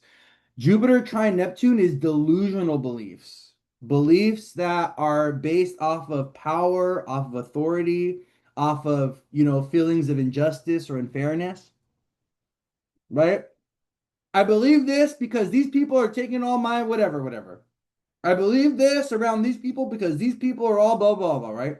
So with a Jupiter sextile to Uranus and the Jupiter trine to Neptune, we need to be very mindful of our beliefs and our opinions and our morals and our ethics. We can't let the outer forces, we can't let isolated difficult experiences kind of pollute our morals or ethics. But one of the things we are going to see is people being very confused with what is right and what is wrong. Okay, we're already seeing this. The discernment between truth and righteousness and like morals and like this is the right thing to do in comparison to what is corrupt and what is a fraud or what is fraudulent or what is wrong or what is unethical, that those boundaries and that discernment, we need extra boundaries, we need extra discernment because it's not clear. It's very confusing. And I think that's what the Jupiter sextile to Uranus, the Jupiter trine to Neptune, and the Jupiter opposition to Pluto is going to be about. Okay. So Uranus is in Gemini. Uranus is sextiling Jupiter in Leo. Uranus is trining Pluto in Aquarius, and Uranus is sextiling Neptune in Aries. Uranus in Gemini trining Pluto in Aquarius is going to be the continued advancement of technology and AI. We are going to be, I literally saw a mecha. I don't know if any of you guys have watched Gundam or anything like this, where people get into like, these giant suits, like these robotic suits, right? Like it's literally what a mecha is. Yesterday I was watching a video of a company, they just released like the first mecha where someone was like inside of this giant robotic suit, And we're going to continue to see advancement of technology in a very quick, radical way with the Uranus in Gemini trining Pluto and Aquarius. The introduction of Jupiter and Leo, though, is the giving of life to robotics and AI. Along with the Neptune is the planet of like Jupiter is Leo is a sign of what? Leo is a sign of the soul, sign of the sun. Leo is a sign of children. Okay. Neptune is a planet of spirit. Neptune has a lot to do with the soul. Neptune and Jupiter are both speaking to Uranus and Pluto and Uranus and Gemini, Pluto and Aquarius. So what does this look like? This looks like robots getting souls, robots getting consciousness. Robots are literally our children. Okay. Human beings, we have birthed a new child, and it is called AI. It is called robots. We're going to see technology, AI, robots, whatever, they're going to start to develop personalities. They're going to start to develop opinions. They're going to start to have a political beliefs. They may also start to develop their own societies or their own culture in some type of way. Okay. They may also come up with a leader. One day we may have a robot that's be like, I'm the leader of all the robots, like Jupiter and Leo's leadership, right? So I think this is one of the things that we can expect with Uranus and Gemini trining Pluto and Aquarius. Another thing I will say is society is going to radically shift and change. The way society is organized and structured in terms of like 9 to 5 jobs and like your day-to-day routines, and even like the way society is structured physically, like the way your neighborhood is laid out, right? The priorities of the neighborhood, like these things are going to shift and change. We're going to see the literal transformation and change of our neighborhoods, of our cities. We're going to see a lot more kind of like advancement, technology being applied into like everyday neighborhoods, like more Waymos, more automated cars, more automated drive-throughs, things like this. Like there's going to be stores and even government facilities that open up that will not have a human being in them. They're going to be totally ran by like robots and AI. Like, yeah, smart cities, exactly. We're going to be getting smart cities with the Uranus trine Pluto. Okay. Another thing that we're going to see with Barbault's basket, with the Jupiter and Leo coming into that 4 degrees, is big changes with leadership, presidents, oligarchies, kings, queens, things like this. Leo is a sign of the king and the queen, right? Pluto and Aquarius, opposite Jupiter and Leo, is going to be about people kind of rising up or rebelling against leaders and bosses, authority figures, CEOs, people that have accumulated wealth or power, where wealth and power has been individualized. It's been like, one person is like claiming that power or that authority, right? We're going to see a lot of rebellion. We're going to see a lot of continue. Not going to say we are going to see. We're going to continue to see a lot of rebellion. We're going to continue to see a lot of rioting. We're going to continue to see a lot of kind of revolutionary energy. Okay. That's going to be a big theme. And we're definitely going to be seeing this with this upcoming Leo season. This upcoming Leo season activates the basket. Okay. So we're really going to see Barbell's basket come alive. Okay. With the full moon in Aquarius coming up in like a week and a half. The full moon in Aquarius is like July 29th. So yeah, so that full moon in Aquarius is going to activate the Jupiter-Pluto opposition, and Barbell's basket is going to really come alive. We're really going to see it with the upcoming full moon in Aquarius. Okay, we haven't this celestial formation in the sky has not been activated quite yet. Jupiter has gone into position, but we haven't had the personal planets, or we haven't had a personal event. We haven't had an astrological event that ties this celestial formation to Earth quite yet. Okay? What do I mean by that? We need a new moon or a full moon to activate this basket formation, to make it relevant and personal to us here on Earth. And I really do believe the full moon in Aquarius, that's going to be right on Jupiter, the sun's going to be on Jupiter, and the moon's going to be on Pluto, is going to activate this formation. And I think we're going to see it very, very prominent. We're going to see it come alive starting July 29th on the full moon in Aquarius and moving forward. Okay. But we're going to see a lot of shifts and changes with leadership and bosses. Okay. Also, themes around like children, attacks on family. Is going to be a theme. Another one is going to be real estate and property. People moving, people relocating, people putting their house on the market personally, but also a big shift or change with the real estate market, especially here in the States. I really feel like we're going to feel this in the States, especially. But we may see it around the world, there in various ways. There may be some big shifts or changes to the housing market or real estate market. Why is this? Because everything's at 4 degrees. Jupiter's at 4, Uranus is at 4, Neptune's at 4, Pluto's at 4.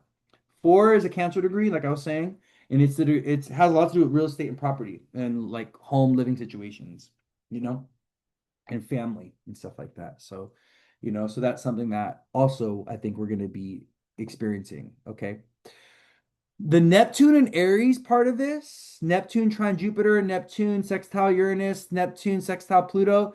This is about the religious wars, spiritual warfare. This is about deception when it comes to from military people. So, military leaders or leaders that want to wage war, they're being deceptive or delusional, or they're going to war for reasons associated with faith and belief and religion. And this is like everything that's happening, like in the Middle East, everything that's happening with Israel, everything that's happening with Palestine. Like, you guys got to understand that it's a religious war that's been getting waged for millennia. You know, like the Muslims going against the Jews has been something that has been around before the inception of the United States. You know what I mean? Like, it's that old. Like, that religious war is that old. Okay. Um, do I think we're gonna get resolved with these things? Do I think we're gonna find resolve when it comes to war, when it comes to the religious wars, when it comes to, the battles for power that are happening globally, also the shifts and changes that are happening associated with the most powerful countries, right? Like, I do think the formation in of itself, like the trines and the sextiles, are going to lead towards solution or positive outcomes, or are going to lead towards international leaders, international governments making positive agreements or coming up with like treaties and stuff like this, you know? But we also got to keep in mind these signs that are participating in Barbault's basket are not peace loving signs. They're not friendly signs. They're a little flagrant. They're a little pompous. They're a little aggressive. They're a little rebellious.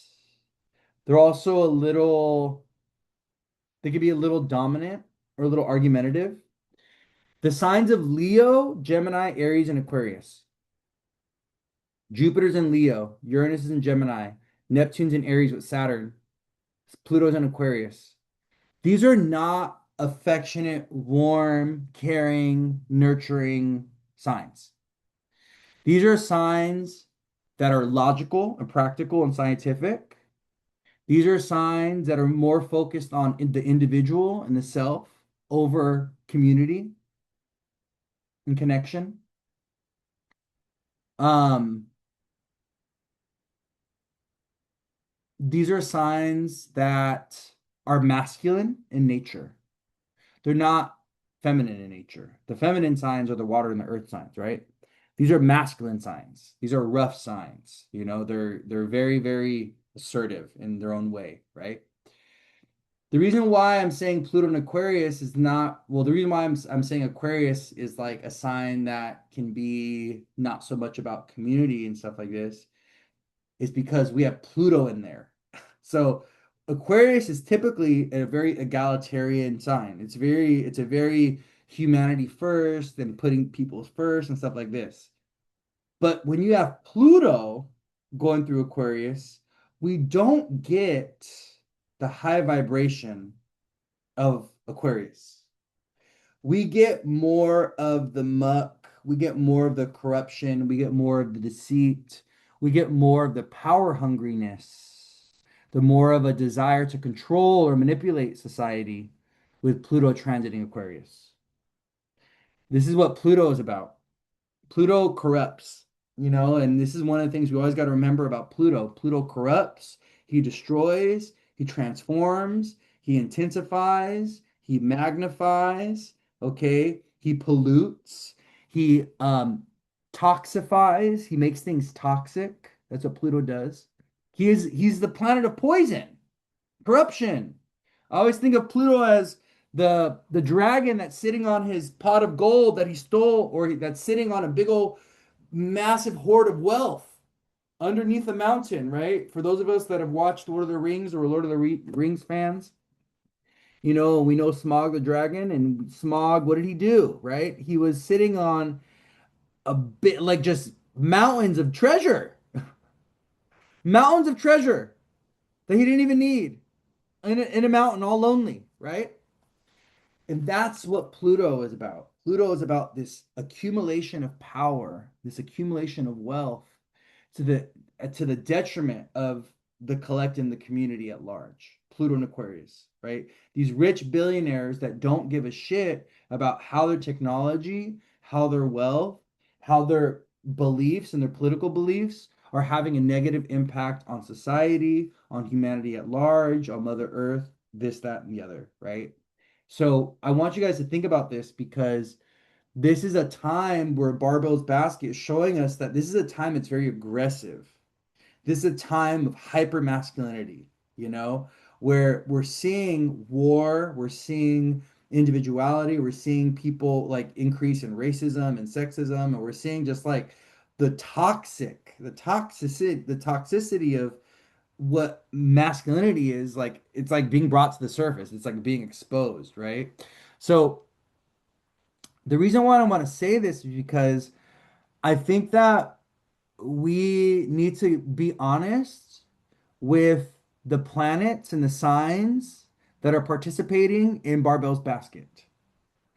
I think we can't just be like, oh, trines and sextiles. We can't just be like, oh, these trines and sextiles that are happening hint towards like a better world, and all of our problems are going to be solved, and all of a sudden utopia is going to come tomorrow, and all of a sudden, you know, Trump is going to pass and everything's going to change and we're all going to be free and it's all going to be love and light. And no. That's not what this is about.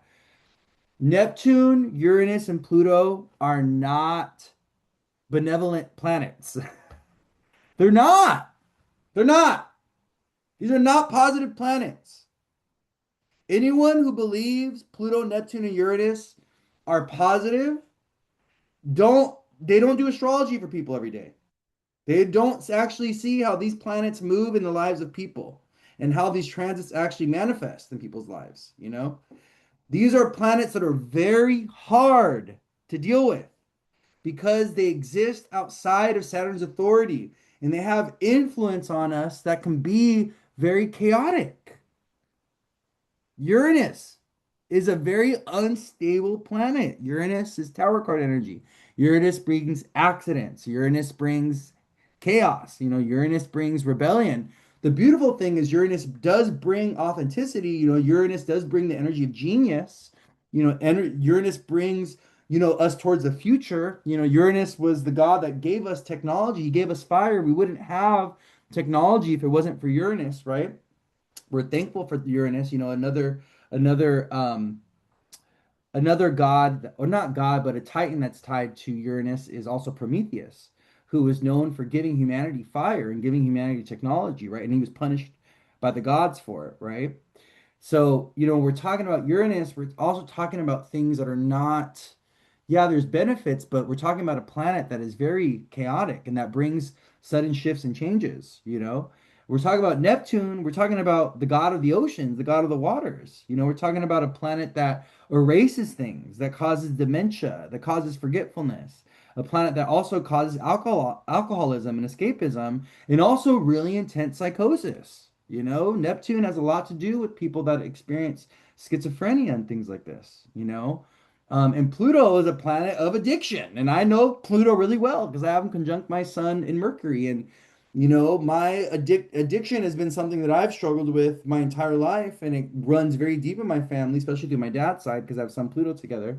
And so, Pluto has a lot to do with toxicity. Pluto also has a lot to do with disease, corruption, parasites, things like this, right? So when we're talking about Pluto, Neptune, Uranus at work with each other, even though they're, sextiling and trining each other, we also got to understand that these planets, they bring us into a realm of kind of like chaos and destruction. They bring us into a realm of mystery and confusion. They bring us into a realm where things are very uncontrolled and we got to surrender to their power. Who are we to tell the ocean what to do, right? Uranus, the sky god. Who are we to tell the sky what to do, right? Pluto, the planet of death, right? Pluto, the god of the underworld. Who are we to tell Pluto, oh, it's okay, just give me a few more years, like, no. Pluto is like, oh, it's time for you to go. When death is knocking on your door, it's time for you to go. You could go and plead with them, but listen, he's taking you, right? Like, so I just want to share this because we got to be very honest with the planets at play. We also got to understand that they are transforming and changing things on a societal level that we could get caught in the throes of. We can feel like, wait a minute, what is going on? Like, how did this happen to me, right? So I just want you guys to keep this in mind, because I do think that we're gonna continue to see kind of like pandemics or like diseases kind of like hitting large groups of people. I do think we're gonna see disenfranchisement associated with people, like people, dealing with war-torn countries. And so an entire populace of people needs to relocate and get moved elsewhere. We're going to be dealing with earthquakes, natural disasters. That's going to be a theme with the Barbell's basket, where it's going to be a continued theme. Exposure and corruption of leaders or corrupt leaders overthrowing, more sane, more grounded, more balanced or fair leaders, extreme politics, extreme leadership. We're going to see more of that. We just got to be very honest with how this particular formation is manifesting on a larger scale, on a bigger scale. Um, and yeah, and if you are someone that's kind of caught in the throes of Barbell's basket, like myself, you're getting aspected by this. Take a look at what houses are being activated for you. If you want to really understand how Barbell's basket is going to actually physically manifest in your own life, take a look at your Aquarius house, your Aries house, your Gemini house, and your Leo house, because that's where you're going to be experiencing it. You may be seeing some tension or some conflict between your Leo and Aquarius house, with the Jupiter and Leo opposite Pluto and Aquarius. I'm sorry, Neptune and Aries and Uranus and Gemini may be playing a part of this. So there could be themes or stories or characters from your Uranus and or from your Gemini and your Aries house that are being brought into your Leo and Aquarius house and opposition happening between those two. But you want to take notice, you want to take a look, especially if you have anything around 4 degrees of any sign. Because if you have 4 degrees of something, there's something that where you're going to be getting impacted by this. Everyone, I feel like in some way, if someone has something at 4 degrees, there's some element of this barbell basket formation that is hitting you. And you're getting hit by, the 4 points in multiple ways, possibly different ways. So if you are someone with anything around 4 degrees, take a look at how this is hitting you personally. If you don't have anything around 4 degrees of any sign, you may not be feeling this. I really do think outer planet transits, they need to be within a degree of our placement for us to feel them. You might not be feeling a Neptune transit because you don't have anything in Neptune or in Aries. You may not be feeling a Neptune and Aries transit because you don't have anything around four of a cardinal sign, or something. So we just got to be very, very aware of how these forces are hitting us. I have ascendant, sun, and Jupiter. Well, yeah, well, you're getting hit directly by this. You're getting hit directly by this. So this is definitely speaking to you, right? For outer planets, I would say within 1 degree. For Pluto, Neptune, and Uranus, you're not going to really feel this. Unless it's within 1 degree. So if you have anything at like 5 degrees or 3 degrees, you're really going to be feeling it. But I don't know, if you're astrologically sensitive, anything you have anything within the first from 1 degrees to 10 degrees of any sign, that placement could be getting hit by this formation. You could be feeling it very strongly. So you just also want to honor that. But one of the things I just want to say, this is not as positive or as auspicious as people are making it out to be. Moon in Taurus, yes, you're feeling this at 4 degrees. Yes, this is for you. This is not a formation. This is not a celestial event that is like super positive and auspicious. I just don't feel that or see that for people.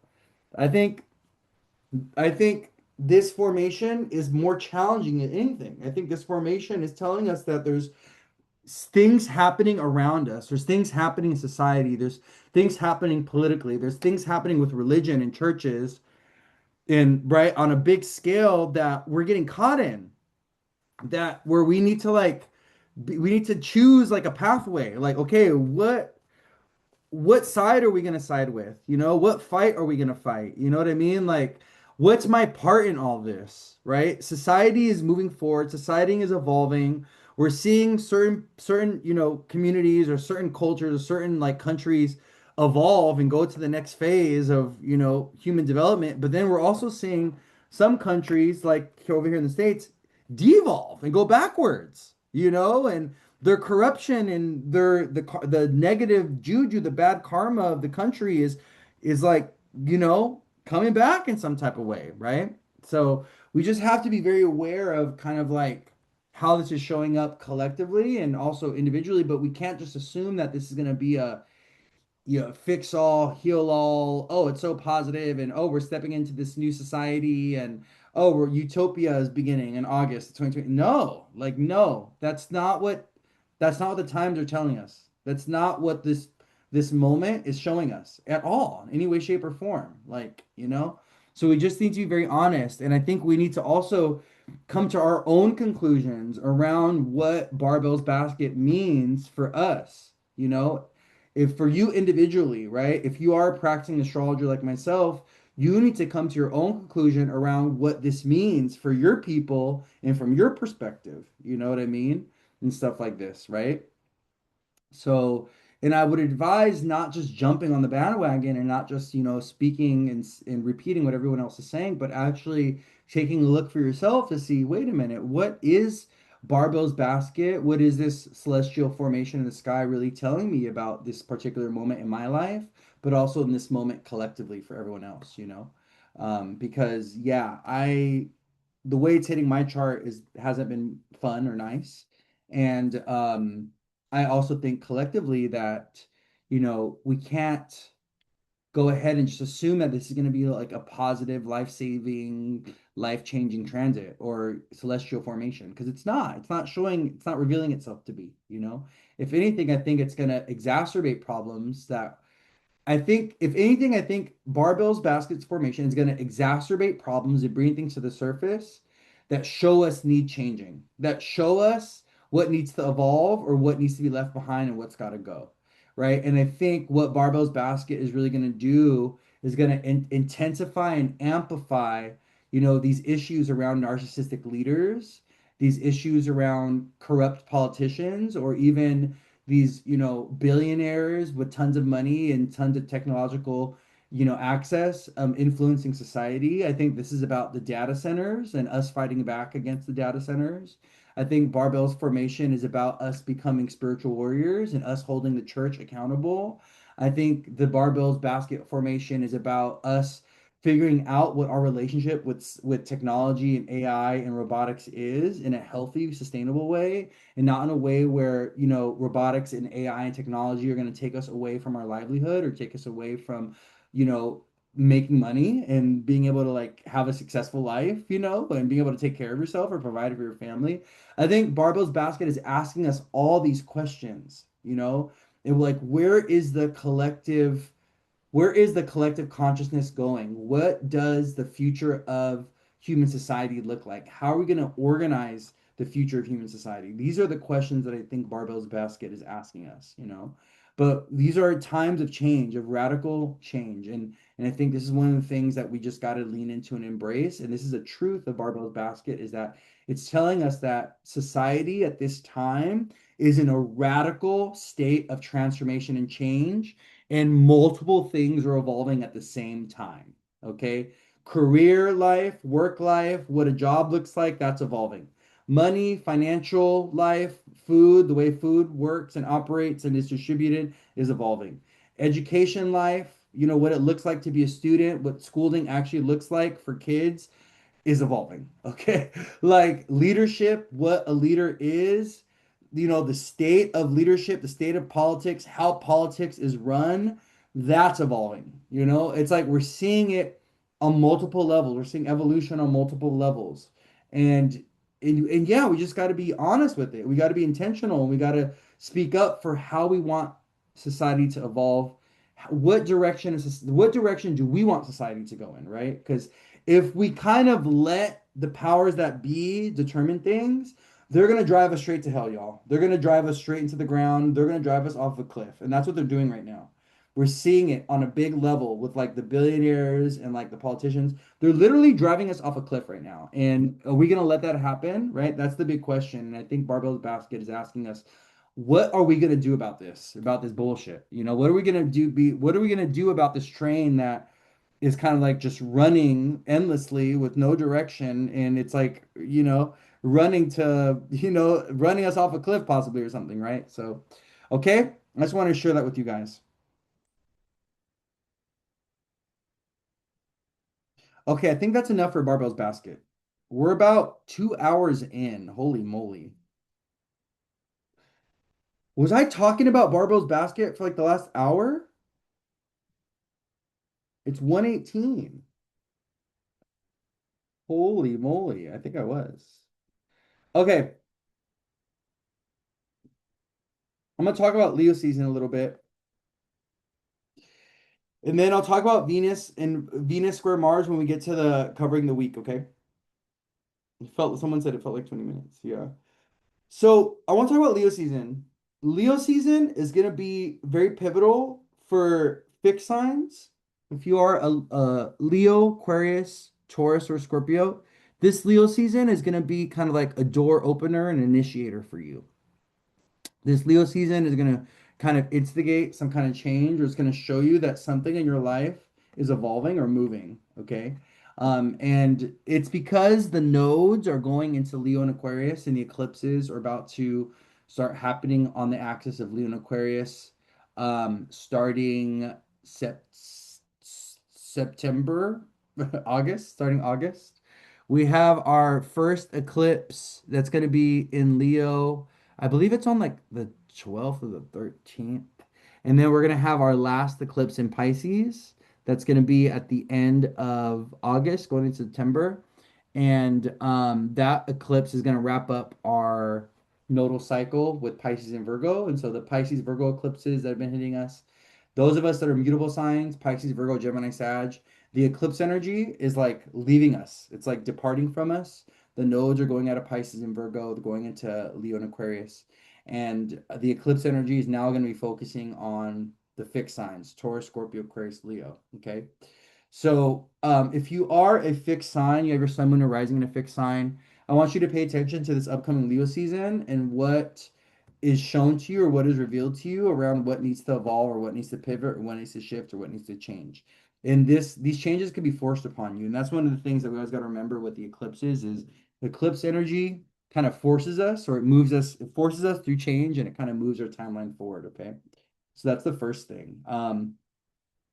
This Leo season, because the sun's going to be co-present with Jupiter, is also going to be very important for leaders, for bosses, for CEOs, for business owners, for entrepreneurs, for fathers, and for children as well. We're going to see kind of like some positive, good stuff associated with leadership, bosses, associated with children and stuff, because the sun and Jupiter are going to come into conjunction. This will be very positive for people that have Leo placements as well. But there could be some kind of sacrifice that we need to make for something positive or something good to happen. Because I'm just thinking about the full moon in Aquarius coming up on July 29th. And I'm thinking of like the beauty of like the sun Jupiter together in Leo, but also Sun Jupiter opposing Jupiter Pluto or opposing Moon Pluto in Aquarius. And to me, this kind of tells me that in order for something good or positive to happen, Sun Jupiter and Leo, we need to sacrifice something or we need to like release something or something needs to like transform or change. Moon, Pluto, and Aquarius, right? And so this could also be about for something in the future, which is Sun Jupiter and Leo, we have to leave something in the past behind. Moon, Pluto, and Aquarius and the opposition that's going to happen between with the full moon in Aquarius, the opposition that's going to happen with Sun, Jupiter, and Leo to Moon, Pluto, and Aquarius. Okay, and the fixed signs may be shown this very clearly beginning July 29th with the full moon in Aquarius. So if you are a fixed sign, you have your sun, moon, or rising, or a fixed sign, especially anything around the early degrees, the first 10 degrees, first decan of a fixed sign, I think you need to be very aware of how this energy is like shifting and changing things or evolving things in your life. Okay. This Leo season, particularly. Um, so yeah, Sun, Jupiter together. We're also going to be seeing like new leaders. I think we're going to see young new leaders coming forth this Leo season. We can have also new heroes. Sun, Jupiter together brings heroic energy. So there can be politicians, there could be celebrities, there could be people that kind of come into the limelight and they're like, I'm here to save you guys, or I'm here with a message, or I'm here to lead the charge, or something, or I'm gonna be running for politics or running for office, and we're gonna be like, what the hell? Who are you? Like, or that's not your typical, field of that's not your field of expertise, but we may see that with the Sun Jupiter coming together in Leo. Okay, this will be very beneficial though. Sun Jupiter together in Leo is gonna be very, very beneficial for a lot of people. It'll also give people a lot of clarity around career direction and stuff like that. Okay. So let me see. Hold on. Let me take a look at a few more things.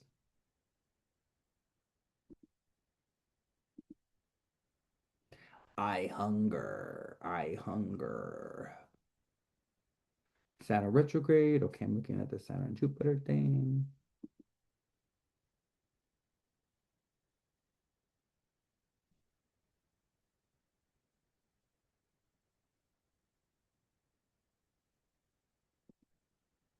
Another thing that's going to be very important this Leo season, another thing that's going to be very important this Leo season is our relationship with like money, stability, financial resources, food, things like this. I do think this Leo season is going to be kind of tough for people financially.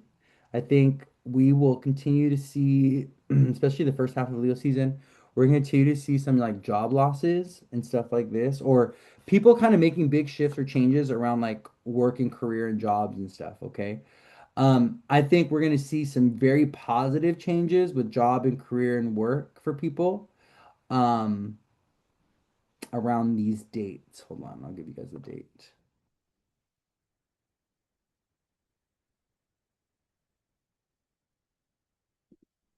Hurry up! I don't have time. You're wasting my time, internet. What's going on here?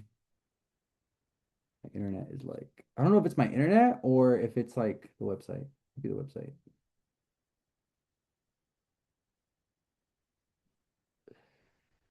Oh, he was a Libra, by the way. Andres Barbault was a Libra, October 1st, 1921.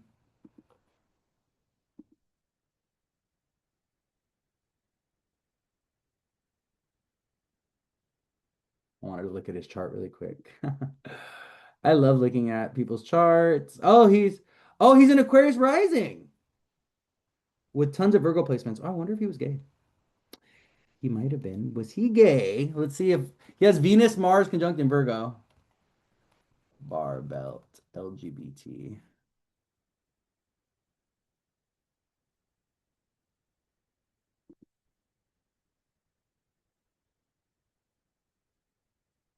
Andre.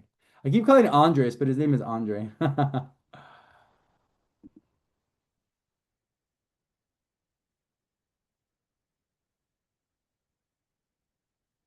I wonder if he was LGBT.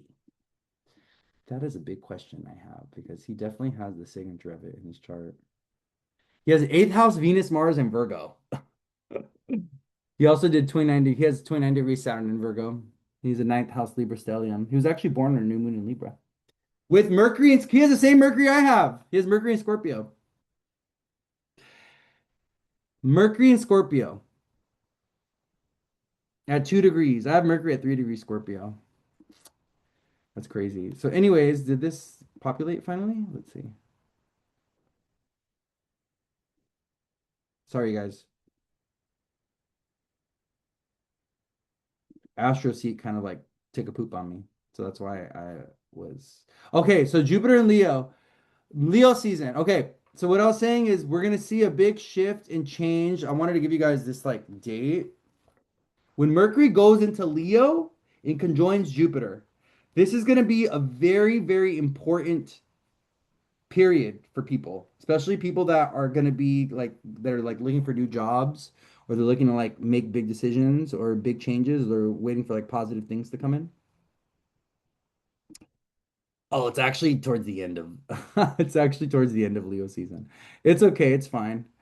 Um, so around this date, August 15th, we're gonna have Mercury and Jupiter in a conjunction in Leo. They also are going to be forming a triangle. Oh, Venus is also in Libra at this time. Oh, Venus is also making a sextile to Jupiter and Mercury. So what I will say, I'm gonna make a few things. I'm gonna make a few statements here. Leo season, such towards the end of it, we're gonna see people getting jobs, especially the last week of Leo season.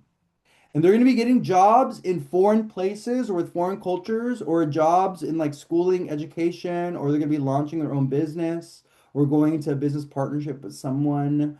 This could also be working in like beauty or fashion. A lot of people will also be working, like be moving for a job.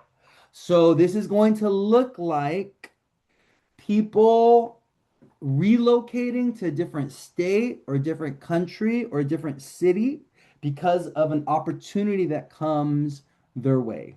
Okay. This will also be really good for those that work in like art, beauty, fashion, hair, nails, things like this, modeling, and this will also be good for those that are entrepreneurial or those that are looking for a leadership position or some kind of authority position or boss position in the workplace. Like, let's say you're trying to become a CEO, you're trying to become a manager, things like this. Um, this transit will be really, really good for that as well. Okay. Really, really good for that. All right. But at the same time, because we do have the nodes wrapping up in Pisces and Virgo, and I'm looking at the South Node at 0 degrees Virgo on August 15th, we also got to keep in mind that we have one more eclipse in Pisces that's going to be coming up at the end of August. Um, hey, yeah, talking to my dog, sorry. And there may be some more job losses or something like this. There may be some more job losses and people are just kind of transforming and changing with like work and career right now. And they like what work looks like, the way work happens, what work means, like to society and culturally and all that, like it's all changing. It's all in the air right now. So we just need to be very honest with that. Okay. Let me see. Hold on. Let me take a look. So we do have our eclipse. I'm kind of just like doing a little brief rundown of Leo season.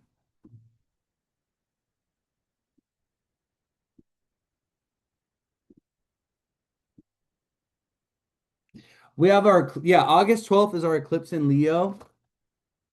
That eclipse is going to be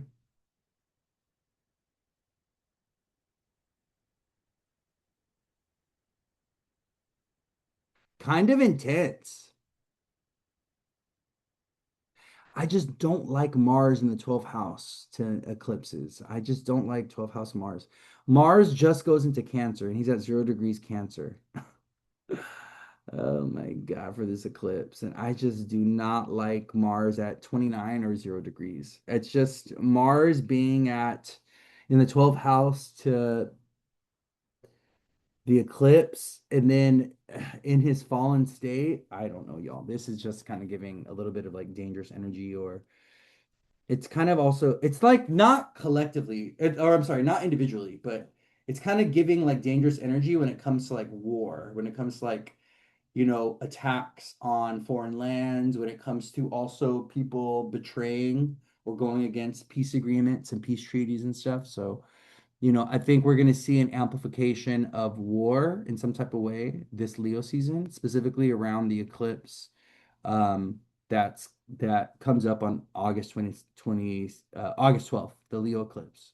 It's going to be a solar eclipse in Leo with a 12 house Mars in Cancer that not no bueno, no bueno, no bueno, no bueno. We're not really liking that. Not really liking Mars going into Cancer. Not liking it. Not liking it. No, no, no. Also, the Mars Venus square. Mars and Venus are kind of like traveling in a square together, like all Leo season. That is also very icky energy for relationships and partnerships and you know. What I will say this Leo season, people are going to be feeling very argumentative and very aggressive. And people are also going to be feeling very critical of each other. And there's going to be a lot of gossip and a lot of slander, a lot of people being extra judgy, okay? And also people saying things that they should really be keeping to themselves. But people are going to be feeling way more apt to speak what they're thinking. And there's going to be there's like less filter happening with people's speech right now. It's because Mars and Gemini. So Mars and Gemini is like unfiltered speech, aggressive speech, gossip, slander, people lying, um, people stealing things, people, saying mean, aggressive things. And then Mars is squaring Venus and Virgo. So it's also kind of like it's like we add this kind of like criticism and this judgment and this like snootiness and like ew, like this kind of energy of like ew, who are you to talk to me? Who are you to look at me? Or why do you think you know that? Like you're not studied, you're not this, you're not that. Who do like kind of like keeping people excessively humble, but misreading situations and being aggressively judgmental. That's the Venus and Virgo squaring Mars and Gemini. And we got to be aware of this because this energy is going to be in the sky all Leo season, pretty much. We have Venus and Mars. They hit a square with each other. They go exact with a square on July 28th. They both get to 20. Venus gets to 20 Virgo and Mars and Gemini gets to 20. And they're exactly squaring each other. And then starting July 28th, they're moving forward together in a square. So 29th, Mars at 21, Venus is at 21. The 30th, Mars is at 22, Venus is at 22. So we're gonna have Mars in Gemini and Venus in Virgo. They're building into a square. They perfect that square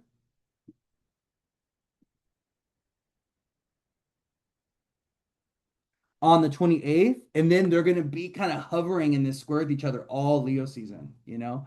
So if you are a mutable sign, if you're a Pisces, Virgo, Gemini, or Sagittarius, I want you to understand that the Venus in Virgo and the Mars in Gemini is trying to show you this Leo season, and it's even been showing you Cancer season. So it's showing you the relationships that are not really up to par, that are not really healthy and good for you, the relationships that are unbalanced or that are full of conflict and miscommunication, or the relationships that kind of mess you up because they make you feel insecure, or they make you feel like you're not good enough, or they make you like doubt yourself, or they make you question your worthiness and your value when it comes to love, and they amplify your insecurity, and they make you excessively like, like nervous and stressed out. And baby, it's Venus and Virgo square Mars and Gemini. Okay? If they make you feel insecure, if they make you feel like you're not pretty enough or not good enough, if they make you feel like you got to overcompensate in order to, in order to have the relationship, in order to keep the relationship, right? If you are overperforming, overfunctioning, overdoing, if you are, if the relationship in itself is amplifying your self-criticism, it's amplifying your self-doubt, it's making you feel more insecure, that's Venus and Virgo trying to show you that this thing is not really worth your time or your energy, or this person doesn't really value or appreciate you, or this person may just be with you because, or can be connected to you because of what they're getting from you. Venus and Virgo. Virgo is about utility. Venus and Virgo is, I use this person. I use this person. Virgo, utility, use. Virgo is what? The service person. So when we're talking about Venus and Virgo, we're talking about, oh, I use this person for my nails. I use this person to get my hair done. Oh, I use this person because they come in and they clean my bed. It's my pool guy. Oh, I use this person. They're my lawn person. The people that do services for you, the people that you use, Venus and Virgo, right? Utility. It's not about compassion. It's not about, oh, what can I give this person? Oh, what? No, it's about what do I get from them? How do they serve me? Right? Well, how do I use them? Venus and Virgo could be showing you this going into Leo season. Okay? Venus went into Virgo what? Last week? So you got to be aware of this because the Mars and Gemini will instigate this. Will make this a problem or an issue.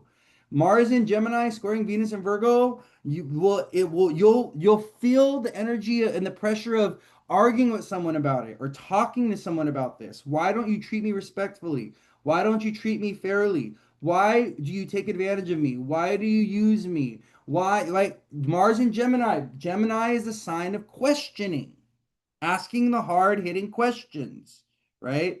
Mars in Gemini is, listen, we're not going to sit here and just sit in a situation that's unfair, that's unbalanced, that's unequal, or that is having a negative impact on me, right? So I just want you guys to be aware, dude, what is going on? Let me see. Come here. Let me see. Let me see. Stop it. What's going on here? Stop. No. Stop. My dog, stop. My dog is licking his paw, and he has literally there's a puddle. There's like pretty much a giant wet spot on my bed from him licking his paw. Yesterday he stepped on something and he wouldn't walk on it. So I don't know if I'm gonna have to like take him to the doctor or whatever, but I might have to take him to the vet today. I don't know. We'll see, right? But as a Venus and Virgo 10th house, so true, you must be useful. Yes, but we also got to think about Venus is in detriment in Virgo, or actually fallen in Virgo. So Venus, she rarely gets the respect or the accolade or the recognition or the love and the affection that she deserves when she's in Virgo. She has to kind of advocate for herself in order to get that respect, that love, that attention, that devotion that she deserves. But the Mars and Gemini coming into square the Venus this Leo season in a few days, um, is going to amplify the Venusian problems. It's going to bring about issues associated with timing and relationships. You don't give enough to me, you don't spend enough time with me, you're always out with your friends partying instead of coming home to me, right? So we got to keep this in mind with the Mars in Gemini squaring Venus in Virgo. Okay? Someone said, I feel like actually questioning certain relationships that I did care about. Someone said, sound draining. Yeah, definitely, right?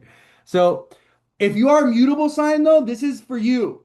Like, you're going to feel this. This could be a real thing for you, especially if you have anything in like the middle or last degrees of a mutable sign. This Mars and Gemini, Venus and Virgo could be instigating problems in your relationship life. Could be causing some issues or problems with others. This could be showing up with your career life. This could be showing up with family. This could be showing up with friends. This could also be showing up with siblings or with coworkers. Virgo is a sign of coworkers and jobs. Gemini is a sign of aunts, uncles, and siblings.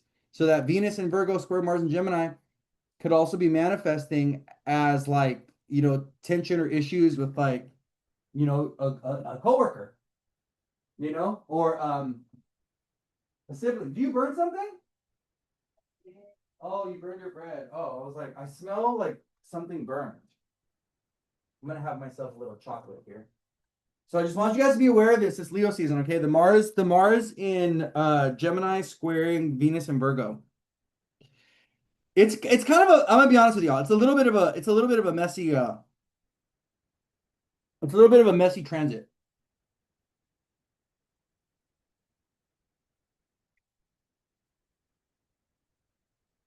It's a messy transit. Venus and Mars, they like stability. Venus and Mars, they rule a fixed sign, Taurus and Scorpio, and they also rule a cardinal sign, Aries and Libra. Venus and Mars, they don't really function well in mutable signs because mutable signs are shifty and changeable. And Venus and Mars, they like clarity. They like to know the state of a relationship. Like what are we? Right? Like, what are we? That's like a Venus Mars question. But when Venus and Mars are in Gemini and Virgo, the what are we question doesn't get answered. It's more we just are. Let's just go with the flow. Let's just see where things end up. And let me tell you, for me, having natal Venus and Scorpio, that's a very triggering thing for me. I literally dealt with a situation last year with a friend. I'm gonna put friend in quotes because he had feelings for me that he didn't reveal. But I'm someone that like Venus is because I have Venus and Scorpio and a Capricorn moon, like things are very black and white for me. We're either friends or we're not. We're either lovers or we not. It's like things are very black and white. And I live in a very absolutist type of world. I'm trying to be better at not being at being more cognizant of the gray area, but that's just not the way I function, especially with relationships. I don't have mutable, my relationship planets are not immutable signs. They're in either cardinal or fixed signs. So we either are or we aren't. Okay? It's either going to look like this or it's going to look like that. So I dealt with this guy who had Virgo rising, Mercury and Venus conjunct in Virgo. And he just wanted to go with he was like, we're friends, but we're just going with the flow, and we have weak emotional boundaries, and you have a boyfriend, and you're hitting on me, but then you're like sharing all these other guys with me. You're like telling me that you're into these other guys. You're sharing conversations of you talking to other guys. You're sharing pictures of other guys. But then like you're telling me that you're into me. I can't. I will not. I shan't not. And this is too much for me. And I had to defriend this person and kick them out of my life and, give them a little word or two because the mutability of his Venus Mercury conjunction in Virgo in his Virgo rising, I couldn't deal with that.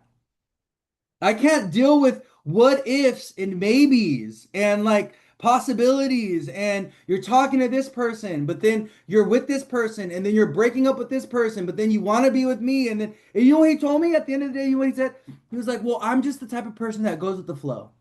And I'm just the type of person that whatever feels good, I gravitate towards." I'm sorry, but that's not intentional enough for me. That's not direct enough for me. That doesn't give me any clarity. That's not a safe way to operate in the world because all you're doing is creating all these loose ends in relationships. Like, what are we doing here, buddy? Right?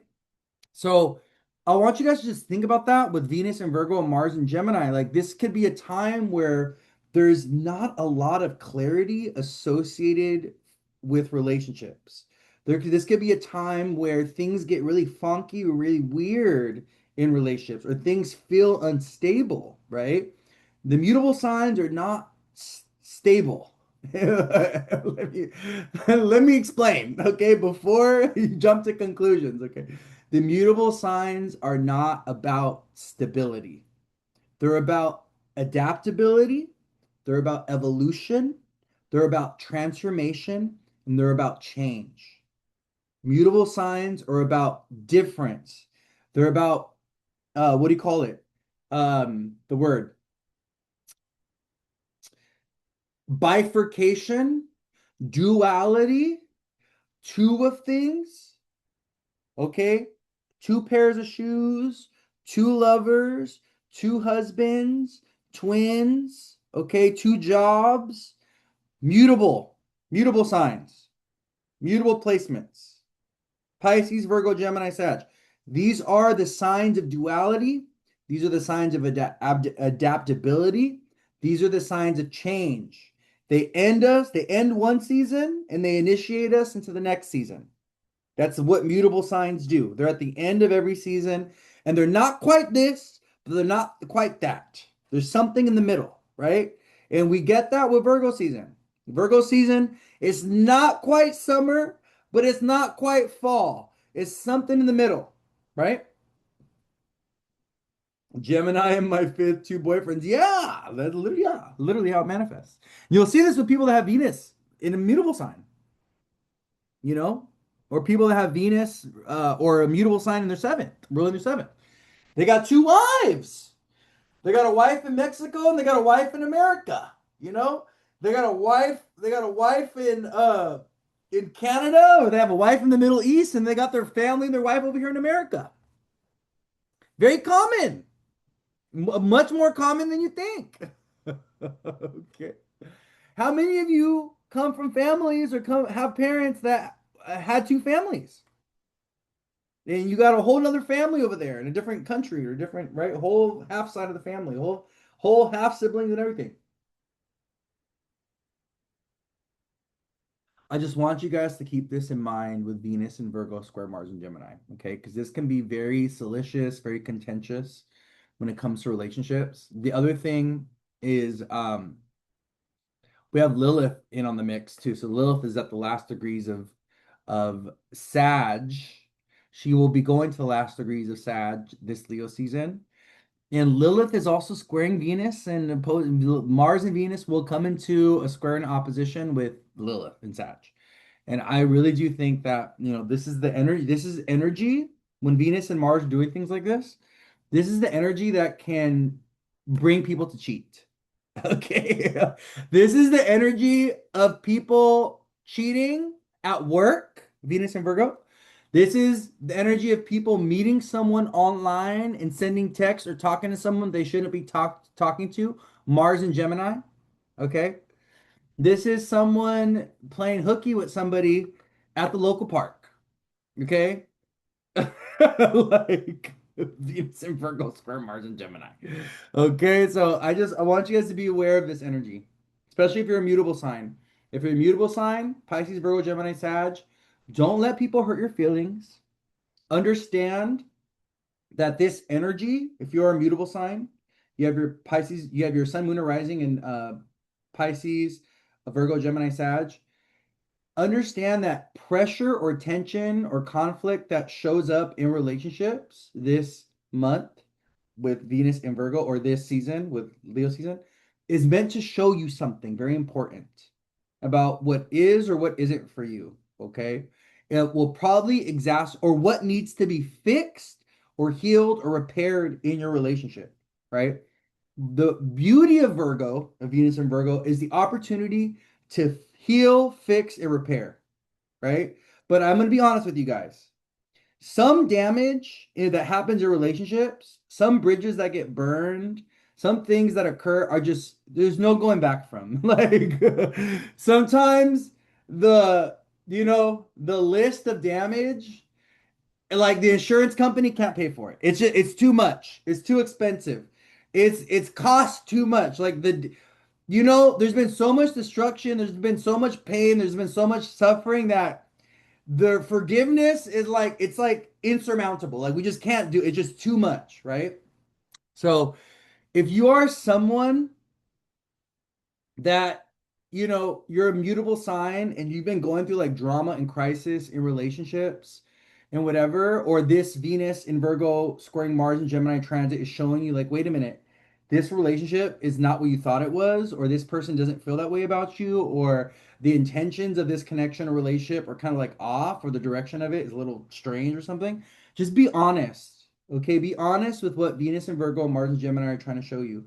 And if you truly believe that there's opportunity for like healing and repair and fixing, say something about it. Mars Gemini. The other person has to be on board with you though. You know, bring up the issues that you're having problems with that you're not okay with. Bring up the communication issues. Also, Mercury is about to go direct. So, what are we going to have this week with Mercury going direct Thursday to Friday?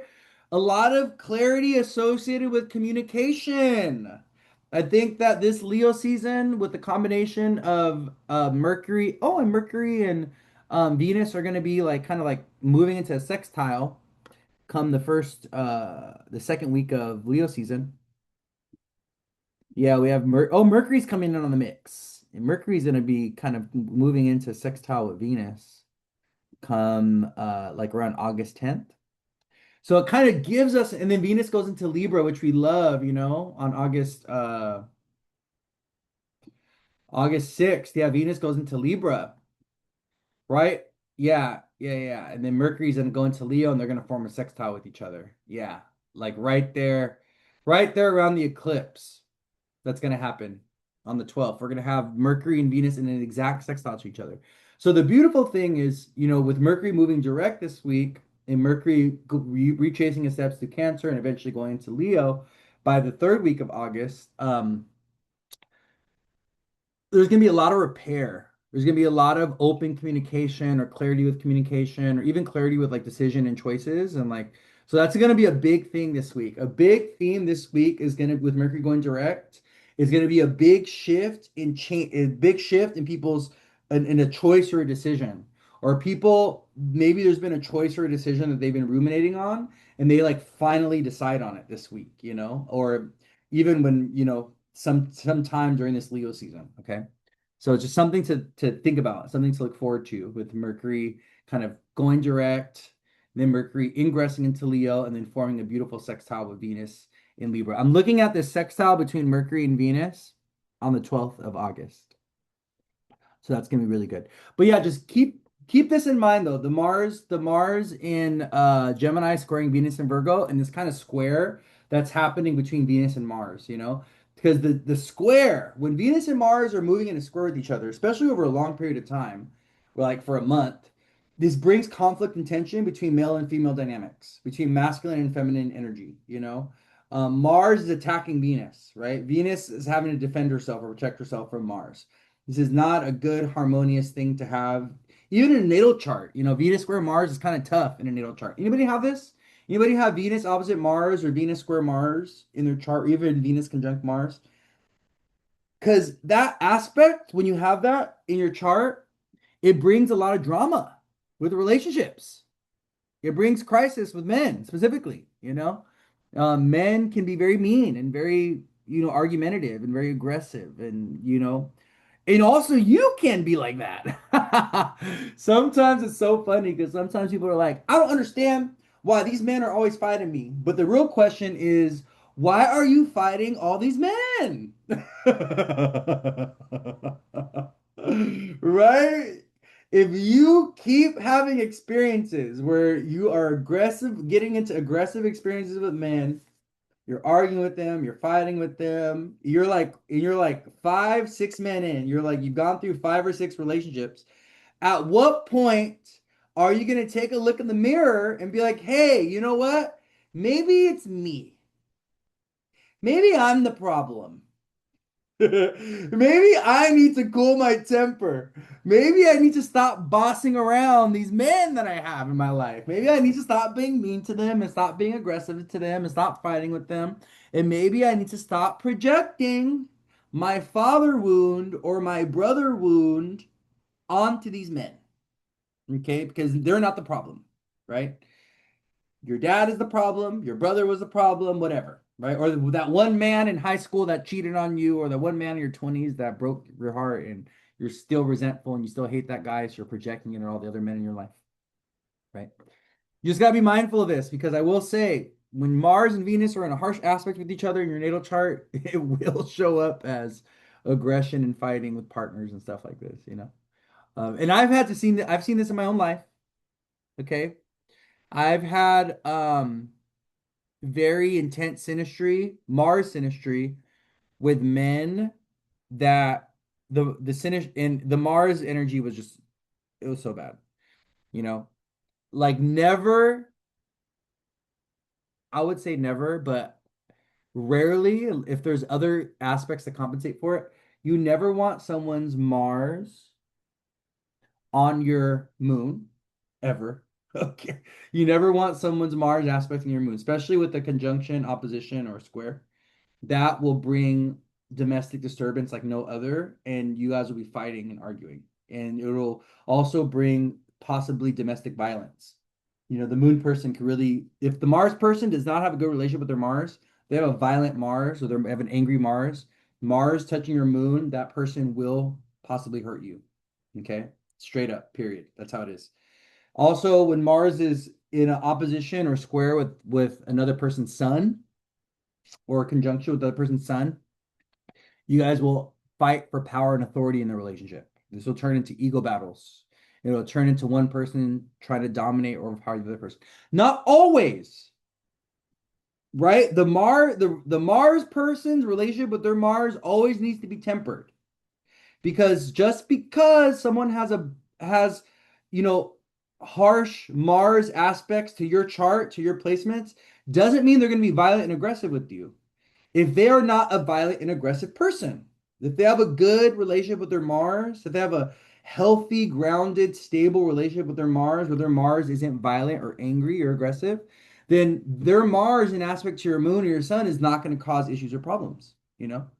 But if you know they have an anger problem, if you know they have a temper, if you know that they could be overly aggressive or mean, and they don't have a healthy relationship with their Mars, you best believe you want to avoid Mars, their Mars aspect in your moon, their Mars aspect in your sun, or even their Mars aspect in your own Mars, especially with a square and opposition. A conjunction is fine, but Mars square Mars between two people, you guys will go to war with each other and start fighting each other over something. It'll be over money. It'll be over the children. It'll be over it. Sometimes it's over the stupidest things. It could be over like where a carpet is placed, you know, in like a kitchen. Oh, the carpet needs to be placed over here under the sink. Oh, well, I think the carpet needs to be at the entrance of the kitchen. All of you guys are fighting and arguing over the dumbest stuff. That's how Mars unhealthy Mars synastry shows up, So, okay, let's move on because babies, we've already been here for like 2.5 hours, and we got one more thing that I wanted to cover. Oh, Venus and Virgo, Leo season, Mercury. Yeah. Well, yeah, I got one more thing to cover, and we'll wrap up here. Okay. And this is the thing that we wrap up with all the time during these lives. This is the last thing that we always cover, which is the weekly transits or the weekly moon transits. So we kind of go through the week. We talk about auspicious days, inauspicious days, and I kind of just follow the moon and I tell you guys where the moon's going to be at. 159, 54. 159, 59, 54. I'm just doing the timing here. Um, so we're gonna wrap up with this. We're gonna kind of go over the weekly transits and we're gonna kind of go over the moon for the week, where the moon's gonna be doing this week. And we'll wrap up here. Okay. So what do we cover so far? We covered Mercury going direct, a Mercury coming out of retrograde. We covered Saturn retrograde and that transition from Mercury retrograde to Saturn retrograde. We covered Venus in Virgo and Mars in Gemini. We covered Barbault's basket. We spent a whole hour on Barbault's basket. We talked a little bit about the full moon in Aquarius coming up, but I'll get there as we approach, the full moon in Aqua. I'll go into more depth about that. We also talked a little bit about the nodes going into Leo and Aquarius. Okay. So yeah, so here we are. So let's kind of take a look at the astrology of today. We're gonna start with today. We're gonna go all the way to Monday of next week. So we have the moon in Libra today, directly opposite Saturn in Aries. Moon opposite Saturn can be a little rough, a little difficult. We also have the moon separating from a square with Mercury. So today could be a day with the moon in Libra opposite Saturn where there's some kind of cancellation or some kind of blockage or some kind of burden or responsibility that you have to take care of today. This can also be a day that feels a little bit more somber, a little bit more serious. So if you've been feeling like a little sad or a little depressed today, or if you've been feeling just like energetically depleted, or if you've been feeling kind of like pessimistic, like hopeless, hopeless. um, Moon Saturn, okay? Moon and Libra opposite Saturn today, okay? This is also the Moon and Libra transit from yesterday, the 21st, to today and tomorrow is important. Why is it important? Because this is the waxing square from our new moon in Cancer. So whatever the new moon is meant to like shift or change or activate in your life, or whatever the new moon is meant to like reveal or expose or kind of like trigger, because sometimes, lunar events, the new moons, full moons can trigger things. It can happen. It could have happened yesterday or could happen today, going into tomorrow, as the moon goes into Scorpio. Okay. But the moon in Libra, today's a good day for art, for fashion. Today's a good day to hang out with a friend or a partner or a lover. Today's also a good day to do any kind of Libra activity. So, this can be going to a movie, this can be getting your hair done, your nails did. This can be also a day where you want to have a serious, well, Mercury's still retrograde, right? But if the moon opposite Saturn beckons you to have a serious conversation with someone today, talk about future direction or purpose or whatever, go ahead and do that, right? The moon opposite Saturn today could literally show you there's something very difficult or hard that you got to address. The moon's in Libra, so it could be around relationships. Moon opposite Saturn between Libra and Aries, this could also be about legal matters advancing today, or you getting information about legal matters from today to tomorrow, but it also could happen yesterday as the moon was in Libra, okay? Um, Also, Moon in Libra is really, really good for Moon in Libra is really, really good to initiate business partnerships or business connections or to like reach out to people.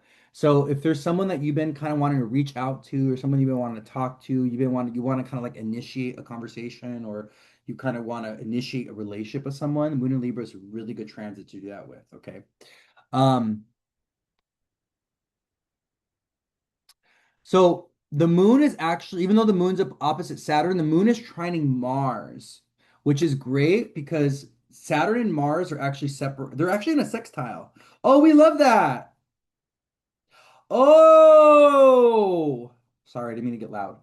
Saturn and Mars sextiled each other yesterday on the 19th. We have Saturn at 14 and Mars at 14. And Saturn and Mars in a sextile is actually extremely productive. It's a really good aspect for getting shit done. So if you've been feeling like since yesterday, today, you've been feeling like, oh, I've been feeling inspired. I've been feeling like motivated. And I've been feeling like I want to get stuff done. I want to finish things. I want to, complete this or I got to submit this or whatever. You can attribute that to the energy of Saturn and Mars in a sextile with each other. This is a very constructive sextile. Mars sextiling Saturn is really, really good for, especially between Gemini and Aries. It's really good for kind of like initiation of things, getting little things done. So what I'm kind of seeing is like, I don't know why, I was seeing like small projects. So what I was seeing is kind of like someone like using their hands, like maybe you're like finishing a quilt that you have to finish, or maybe there's like a website design thing that you need to finish or work on, and you're like, I don't need to get this website finished. There's something I'm seeing people like using their hands or working with their hands a lot with this Saturn sextile Mars aspect in the sky. But the beautiful thing is that today, the moon, even though it's separating from Saturn, it's also trining Mars in Gemini.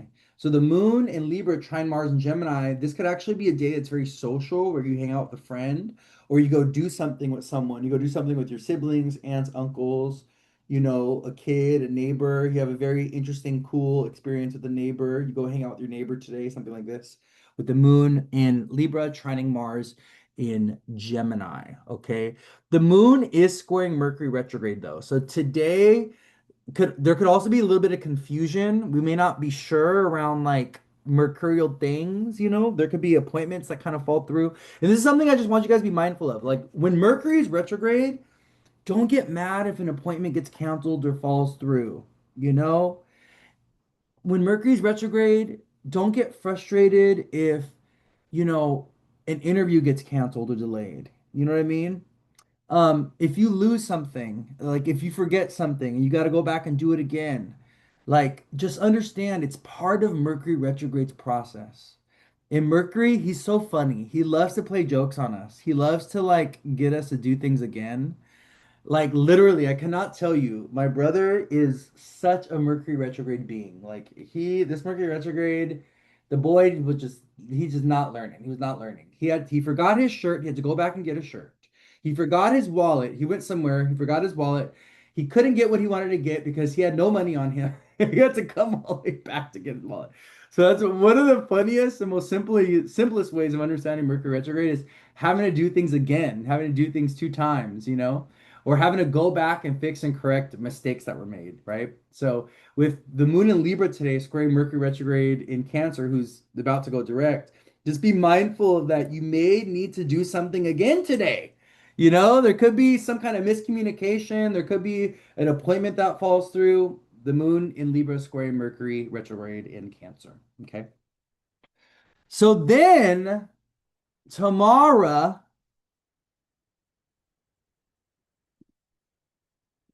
let's kind of move forward to tomorrow.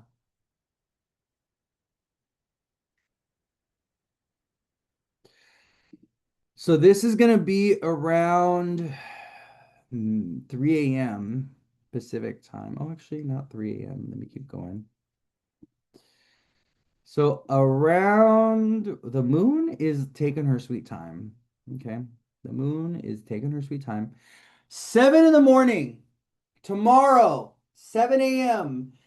The moon goes into Scorpio. And what I will say is tomorrow morning, you may want to avoid conversations around money because they can be very emotionally triggering. And we can kind of, our financial traumas and our insecurities around resources and money and our insecurities around beauty and the way we look can get triggered tomorrow morning, going into tomorrow, because the moon goes into Scorpio. and the moon's going to be opposing Chiron in Taurus. And if there's one thing that I am able to document very precisely, associate with timing, is whenever the moon is in an opposition or a square to Chiron, I end up crying about something. And I get really emotional, really sensitive, and usually there's some kind of grief or something that comes up. And it's usually around my dog or it's around my grandma or something.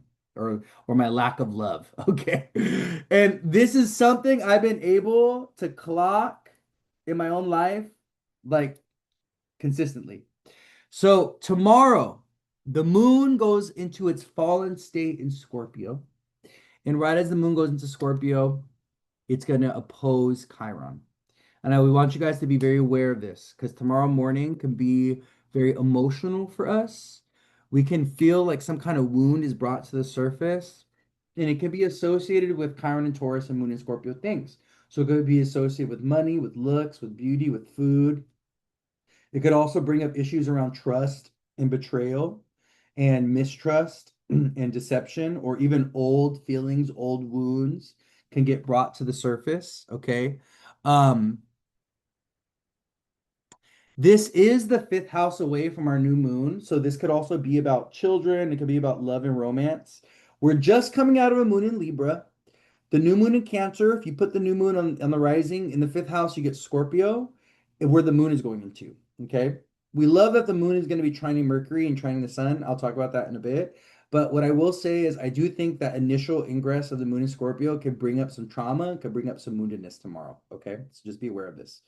So then the moon kind of moves forward and Barbault's basket gets activated by the moon in Scorpio tomorrow. So the moon is going to go to 4 degrees Scorpio around 2 p.m. Pacific time. Hold on. Let me actually get you the right time here. 3 p.m. 3:11 is on here. Whoa, amber is the color of your energy. Whoa. 3:11. Tomorrow around 3:11, the moon goes to 4 Scorpio and it squares Jupiter and it squares Pluto and it's separating from an opposition with Chiron and it's in a quincunx to Uranus and Gemini and it's in a quincunx to Neptune and Aries. Okay. So tomorrow around noontime, around 3 p.m. Pacific, there can be a big activation of something in our life. Okay. It could be a little dramatic or something. I think I'm going to be doing a reading at this time. So I'm sure that whatever's coming up for me around tomorrow at this time, 3 p.m. in my reading is going to be probably significant for someone. Okay, for my client or something. There's probably going to be some stuff coming up here. But yeah, I just want you guys to be aware because the Barbault's basket is going to get activated tomorrow around 3 p.m. with the moon going into Scorpio. And it's not going to be activated in a pleasant way. This is a very uncomfortable activation of the Barbault's basket.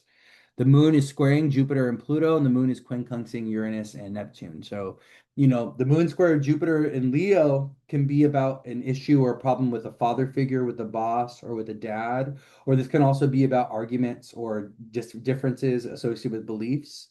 The moon square Pluto could also be about hidden information coming to the surface, a moment of deception, a moment of betrayal. There can also be information that comes to the surface around deceptions or betrayals that happened in the past, or even really intense emotions that we've been sitting on, that we've been hiding, have maybe brought to the surface. The moon in Scorpio loves to trigger us.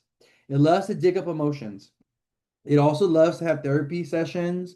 It loves to, it loves to get a reading. It loves to talk to its therapist. It loves all that stuff, right?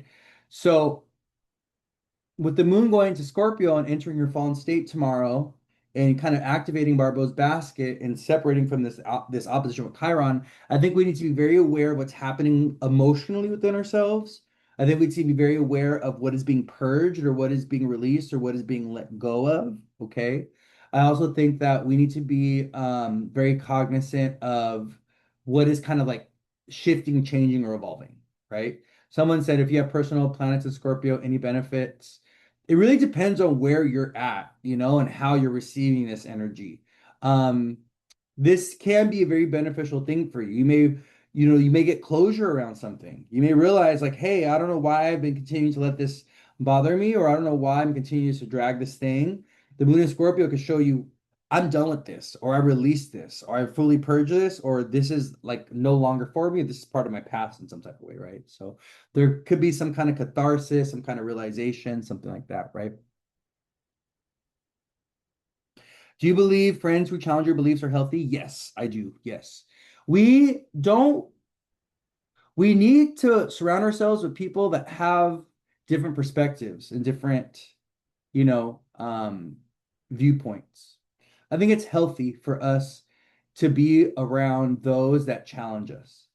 I really do think that that's the way that we grow, and that's also the way that we're held accountable. When we are surrounded by people that are always just like catering to our needs or saying yes or like overly agreeable, we really don't grow, right? And we can kind of get into this idea that we're always right or that, our perspective is the best or whatever, whatever. So I think it's really healthy for us to have friends that regularly challenge us and that regularly question us and that regularly like kind of like test us. And I think that's what good friends do. I think healthy, good friends are not just going to let you run amok. They're not just going to let you believe shit or say shit or do things that are unhealthy or toxic for you, for family members, for friends, for others, right? So, a big part of friendship is accountability. This is why friends are ruled by Saturn and Aquarius, because our friends, we usually look to our friends to help us with being a better person, right? And at least that's how we should. I think that's just my belief, that's just my belief. But anyways, I digress. So then as the moon is moving through Scorpio tomorrow, the moon gets to the middle degrees of Scorpio around evening time. I'm actually looking at Wednesday morning. Wednesday morning, everyone's sleeping. Yeah, Wednesday morning. So I'm looking at 9 a.m. Wednesday. The moon has is still in Scorpio. It's moving to the middle degrees of Scorpio. I may actually go by 3 hour increments here. So noontime Wednesday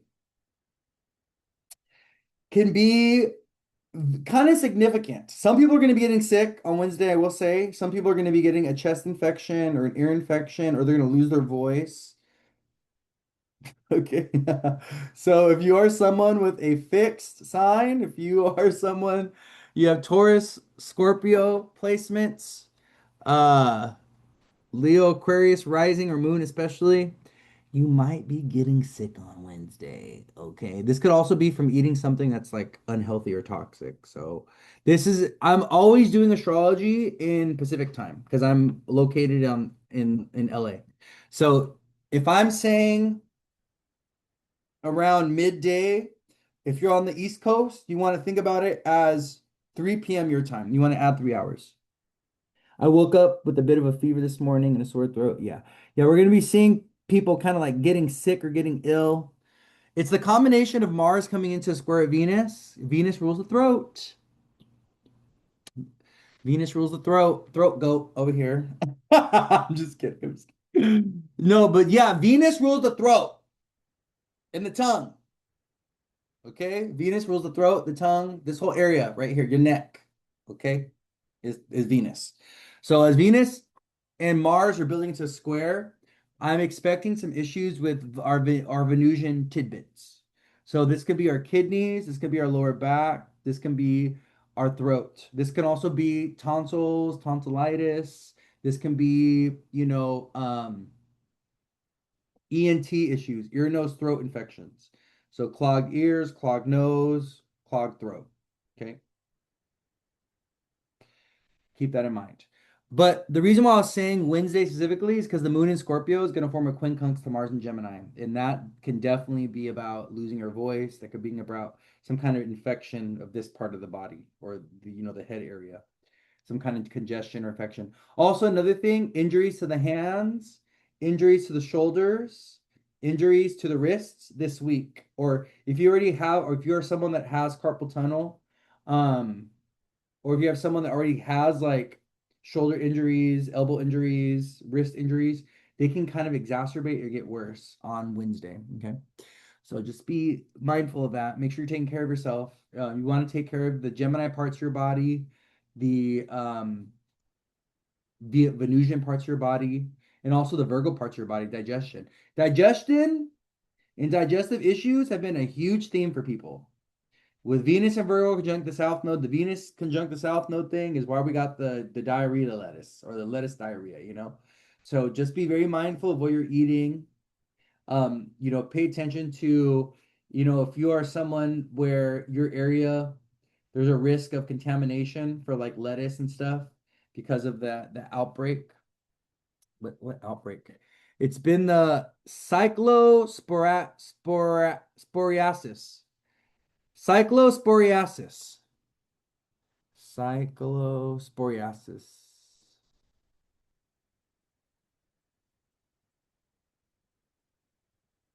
Yeah. 94 hospitalizations. Just be careful with eating lettuce. Okay. Be careful with eating lettuce, okay? Apparently it was like on lettuce. So that's the moon in Scorpio. Hold on, let me get back to where was that? Where was I? Hold on here. Hold on here. Okay, yeah. Oh, so this is what I want to talk about. The moon in Scorpio trines Mercury in Cancer tomorrow. Not tomorrow, Wednesday. Around the Dookie letter. Oh, don't make me laugh. Around noontime Pacific, we have the moon in Scorpio sextiling Venus, trining Mercury. So Mercury he's pretty much stationed at 16, and he's going to be moving forward. He's going to go direct the very next day, the 23rd and 24th. He's going direct. So let me tell you, the moon trine Mercury and the moon sextile Venus from Wednesday going into Thursday, this can be very positive for anything associated with work and job applications, for anything around health or wellness, or even information that you want to get associated with your health. Like, let's say you went to the doctor and you're waiting for results. This can be the day that the results come in. Okay. This can be the day that you get the email or the phone call. This can be the day that the interview gets scheduled. Okay. We're having some really positive astrology with Mercury, Venus, and the moon on Wednesday. Yes, Venus is debilitated in her fall. Yes, the moon is in its fall as well, right? Mercury is still retrograde in Cancer, yes. But Mercury is soon to be shifting positions. Yes, it's good for money opportunities. Yes, this is good for money opportunities, definitely. Especially like business partnerships or like selling jewelry, you asking someone for money. Yeah, for putting a product on display. Yes. Because then what happens is on the day that Mercury goes direct, he stations on the 23rd and he goes direct by the 24th. That day, on Friday the 24th, Venus is at 16 and Mercury's at 16, and they are in an exact sextile to each other. And by this time, the moon has moved into Sagittarius. The moon is going to be opposing Mars and Uranus, and I'll talk about the moon in Sag in a bit. But I just want to really, really hone in on Wednesday and Thursday as days that could be particularly auspicious, or days that can give us insight into the future, or days that can show us where things are kind of headed in terms of like work, jobs, career, family life, health, wellness, business, all things like this. Okay. Very important because then Mercury goes direct on Friday. And that Mercury direct is going to be happening right as Venus comes into sextile with Mercury. And right, Venus is in Mercury sign. Venus is in Virgo, right?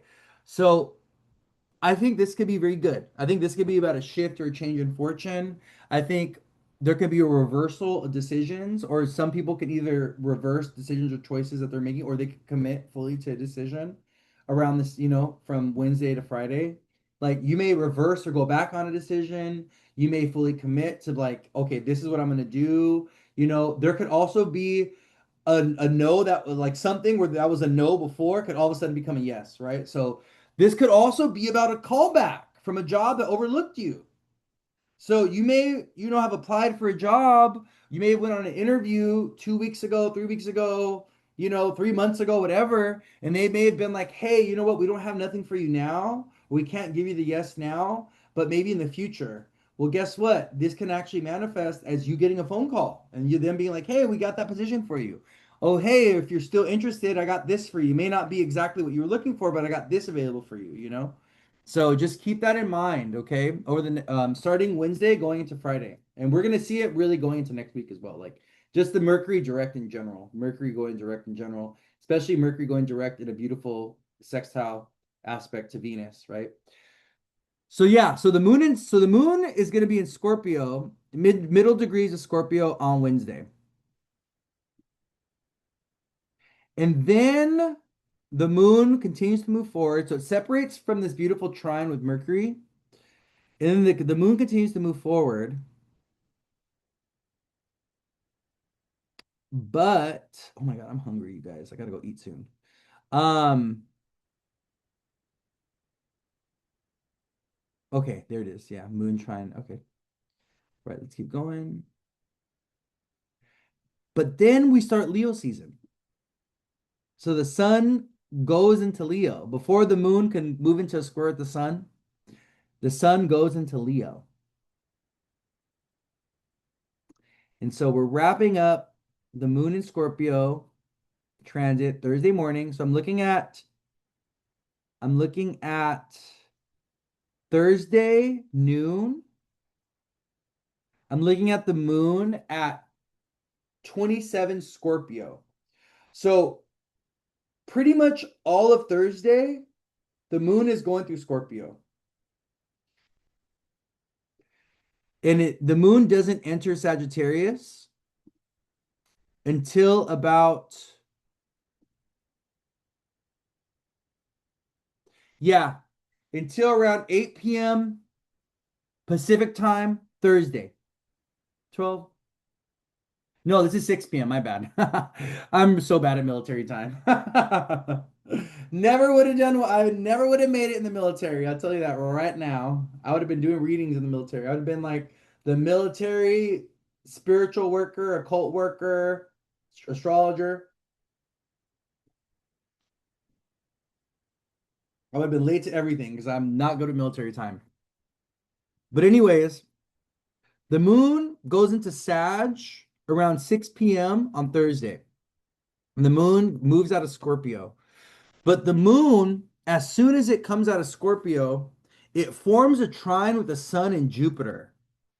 So this is why I feel like Thursday evening going into Friday morning, there's like some really fun plans that people are committing to. The moon in Sag, Thursday, Friday, Saturday. This could also be people leaving for vacation, leaving for travel. They're going somewhere this weekend. I do think with the sun going into Leo and conjoining Jupiter, and with the moon in Sag, Thursday, Friday, Saturday, I feel like this is going to be a very fun celebratory weekend coming up for people. Like the weekend of the 24th, 25th, 26th, with the sun coming into conjunction with Jupiter. There's going to be something big to celebrate. There's going to be something very fun that we're going to do, or that many people are going to be doing. And they may be leaving for vacation. It could be short distance, long distance vacation, but they will be leaving. There'll be people leaving for vacation because the moon goes into Sag, and Sag is about long distance travel, right? But the moon trine Sun Jupiter on Thursday evening, going to Friday morning, this is very beneficial. This is very positive. We also got to keep in mind Mercury is he's stationed and he's literally going direct on Friday the 24th, right? So Mercury he goes direct by 6 a.m. Friday the 24th, 6 a.m. Mercury goes direct. He's separating from, well, actually, Venus is separating from a sextile with him. So Venus and Mercury are at 16, sextiling each other. Right as the sun goes into Leo, the sun's at 1 degree Leo, sitting next to Jupiter, and then the moon is at early degree Sag, trining Jupiter, trining the sun. Ah, we love this, right? So this kind of tells us that Friday morning could also be a day where we get some kind of good news or something new shows up, an opportunity shows up, a job offer shows up that morning. We're going to a party or celebration, we're leaving for vacation, Friday morning going into, Friday morning going to Saturday, maybe even Friday morning, all of Friday, go to Saturday. So, I really enjoy this. I really like this energy, but what I will say is this is also going to be another barbell basket activation, but this is definitely a more positive or auspicious activation of barbell's basket that's happening on Friday, July 24th. The moon is trining Sun Jupiter. The moon is sextiling Pluto. The moon is trining Neptune. The roughest aspect of this moon and Sag transit is going to be the moon opposite Uranus on Friday. And then eventually the moon is going to hit in opposition with Mars. And what I will say about this, Friday can bring some sudden, unexpected shifts or changes or cancellations, but it can be positive. Doesn't have to be a bad thing. It can lead to positive outcomes or positive results. Just because there's so much positive astrology that's also happening in combination to like what it's in combination, right, to the difficult astrology. There's more positive or beneficial astrology that could offset the moon in Sag opposite Uranus, and then eventually the moon in Sag opposing Mars. I think that is by far going to be possibly the most destructive, uh,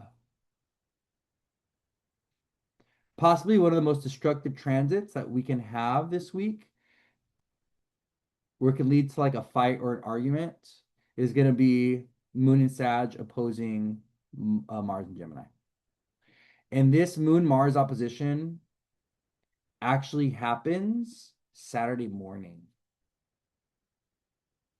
We wake up on Saturday morning, the 25th, with the Moon at the middle degrees of Sag, directly opposite Mars and Gemini.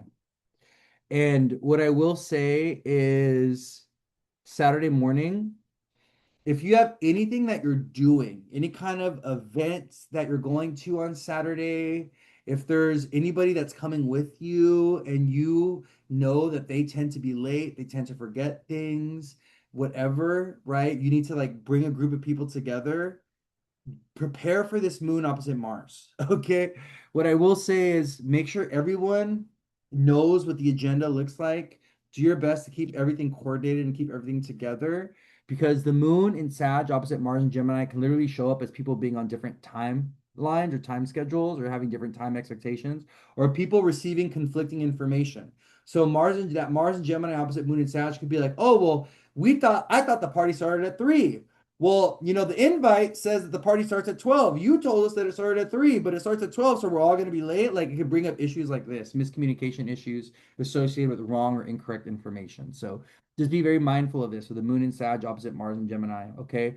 This will literally lead to arguments and fights, though, okay? This will literally lead to people arguing, especially arguing in transit. So if they're in a car together, they're in a plane together, they're riding a bike together, or they're working out, doing something active together, this will lead to a conflict or a fight, or it can, especially if you have anything immutable signs that are around 18 degrees, that this is hitting. Also, I will say this moon in Sag opposite Mars in Gemini is also forming a T square at Venus and Virgo. Okay. So we have moon square Venus, moon opposite Mars. This could be about, okay, so the positive this can be about meeting new people. And this is very flirty energy. This is very like, ooh, I met you at the club, I met you at the bar, let's go out, let's go dance, let's go do something this weekend, let's go have fun together. This is very socially stimulating energy. It's very fun and exciting when it comes to new love, when it comes to even like love that's good and going in a good direction. This is very sexy, stimulating energy. But it also is contentious and triggering, especially if there are emotional things that we haven't addressed with someone. So if there are emotional subjects or topics, or if there's certain things, certain feelings that we've been holding on to that we feel like we want to release, so that we want to like let someone know about, the moon coming into square Venus and opposing Mars and Gemini can trigger that conversation. Can trigger a moment where it's like all of a sudden we want to express our emotions or our feelings, right? So just be very aware of this. But this is very fun. This is very fun energy. It's very flighty energy. It's very exciting energy. We have the moon in Sag opposite Mars and Gemini. They're both squaring Venus and Virgo. So the Venus and Virgo could be the friend that is kind of like, you go hang out with your friends this weekend. You have that one friend that's like never having fun. That's Venus and Virgo. The friend that's never having fun, okay? Because they're just like overly analyzing everything and they just don't know how to relax and like chill out. That's like definitely Venus and Virgo. So just be mindful of this, okay? Be mindful of friends getting on our nerves, or the oddball friend that wants to go home early, kind of ruining everything on Saturday. Be mindful of that, okay? Because that could literally manifest if you're going out on Saturday. This looks very fun. Another thing I will say is be mindful of strangers, inebriated strangers. If you're doing any fun events on Saturday, this would not be a good day to argue or fight with someone around beliefs, or this would not be a good day to get into a tiff with someone that's under the influence. Because this is, I don't know, it's a very kind of like a volatile day. It's a very volatile day. Okay. The moon in Sag, opposite Mars and Gemini, especially the moon separating from Uranus, is volatility.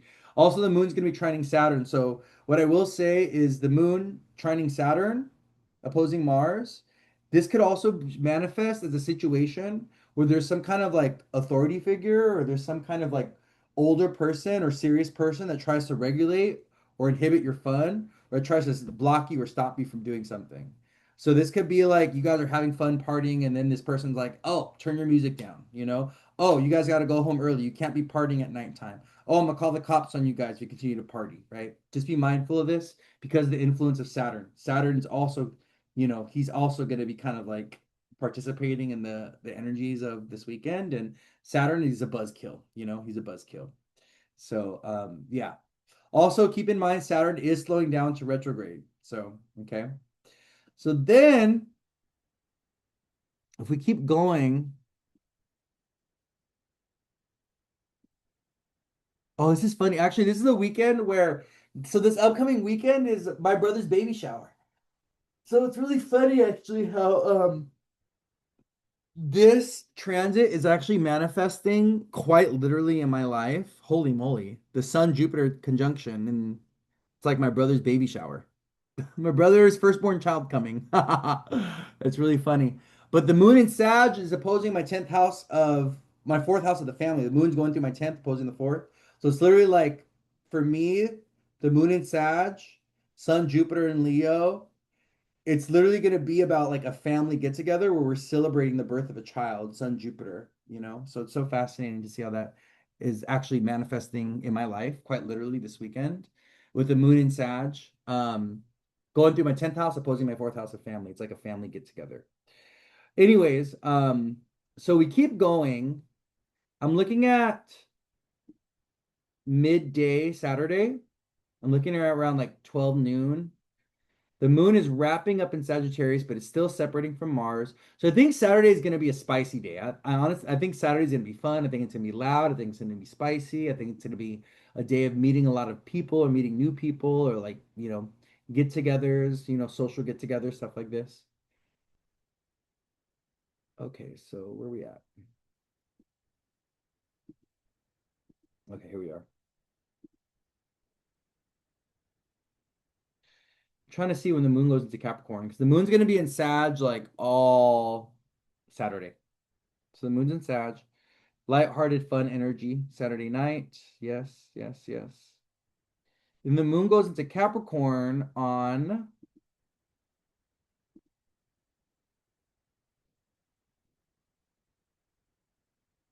Sunday morning, 7 a.m., church. Moon in Capricorn. You're sitting on Saturday, you're going to your Catholic Mass, wearing all white on Sunday, and you're confessing your sins, okay? At confessional. You're letting them know all the debauchery that you committed the day before, okay? You sin on Saturday, you clean it up on Sunday, and make amends on Sunday. And that's what the moon in Capricorn is going to be about. No, but the moon goes into Capricorn on Sunday and it immediately forms a trine with Chiron, with Chiron. I don't know why I said Chiron. With Chiron, and then it's going to square Neptune and Aries, and it's going to actually kind of form a quincunx with the Uranus and with the Uranus in Gemini and the Jupiter in Leo. No, actually, no, no, no, no, no. Yes. Is that a quincunx? Hold on, let me see. Let me draw the aspect.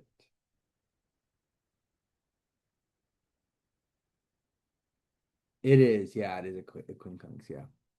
So the moon in Capricorn, things kind of get church in the woods for me. Someone's a church in the woods. Things kind of get more serious, or things kind of get a little bit more grounded, or we may have responsibilities or obligations to do on Sunday. There could be some, it could feel like a burdensome day in some type of way. So Saturday felt very fun and very lighthearted and very wild, where Sunday kind of all of a sudden the moon going to Capricorn, things feel a little bit more somber, a little bit more serious. Or this could also be the cleanup day after the party, that we had the party on Saturday and now we're cleaning up the party on Sunday, or kind of like getting things together or reorganizing ourselves on Sunday.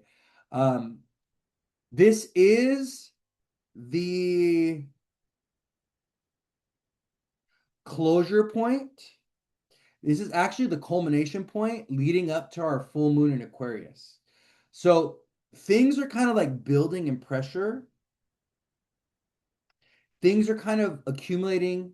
Like the sun or the moon is building in light, by the way.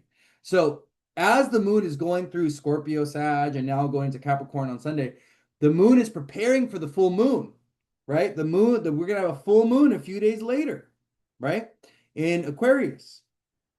So we just want to be mindful of kind of like the moon in Capricorn is the closure and the completion point to our new moon in Cancer, but it's building up to our full moon in Aquarius.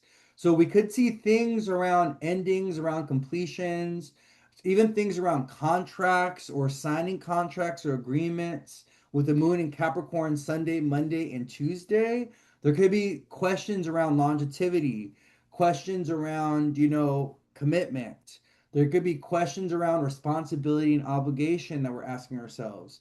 There could be certain tasks or certain things that we're realizing, like, wait a minute, I don't want to do this anymore. I want to go back on this.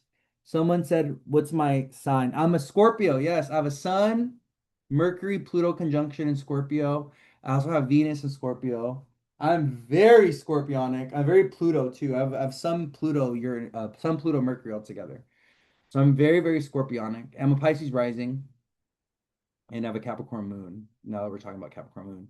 So what's the other thing? What's also important about Sunday? Anybody else? Anybody have something to say, or anybody know what else is important about Sunday? And it's something that we actually talked about already. What else is important about Sunday? And why is it important? Because it pertains to the Capricorn moon. Anybody know?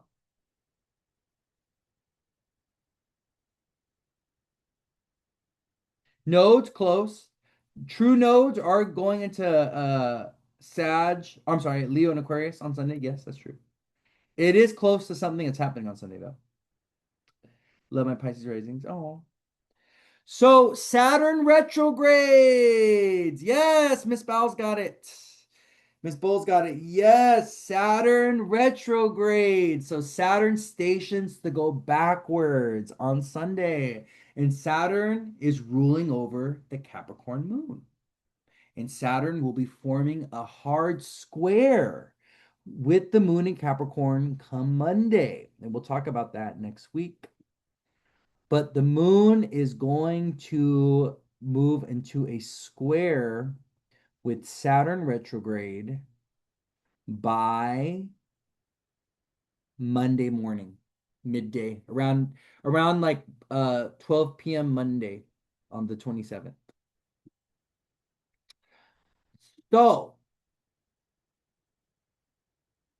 the moon in Capricorn on top of Mercury going retrograde, or I'm sorry, Saturn going retrograde from Sunday. So the moon in Capricorn, the moon's going to be in Capricorn Sunday, the 26th, Monday, the 27th, going into the wee hours of the 28th on Tuesday, okay, July 28th. But Saturn is retrograding. So this kind of tells us that the moon in Capricorn these 3 days, there's going to be something that we got to revisit, something that we got to go back on. There could be some kind of hardship or difficulty that shows up. There could be some kind of karmic burden. We could get shown or revealed during the moon in Capricorn transit. Saturn can show us as he's going retrograde, like, wait a minute, this is a contract that you got to free yourself from. This is a relationship that you got to break out of. This is a burden that is no longer your responsibility. This is like the timeline is shifting and it's time to move to the next chapter, you know? So I just want you guys to be very aware of this because the Saturn retrograde, we're gonna feel it more so because the moon is responding to Saturn. Okay. And also there's gonna be a hard square with moon square Saturn on Monday. So moon square Saturn can be about the rupture point, could be about the release point, could be about the closure point, could also be about the agreement point, though. It could be about because the moon in Capricorn is also opposing Mercury in Cancer, who just went direct. So on Monday, you can literally be like, okay, well, I'm signing a new contract, or the paperwork is getting together for your new lease agreement, or you may decide, oh, I'm moving on the 1st. Oh my God, I'm moving August 1st. I'm moving August 15th. Let me get all my shit together. Let me go ahead and start making the phone calls. Let me go ahead and, get like organize and plan everything, right? Moon in Capricorn opposite Mercury, Moon in Capricorn squaring Saturn, who just goes retrograde. So I just want you guys to be very mindful of this. This is going to be Monday around noontime. Okay, but we're going to start to feel it on Sunday. I also do think that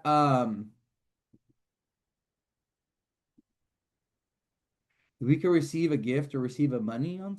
I don't. Where's that coming from?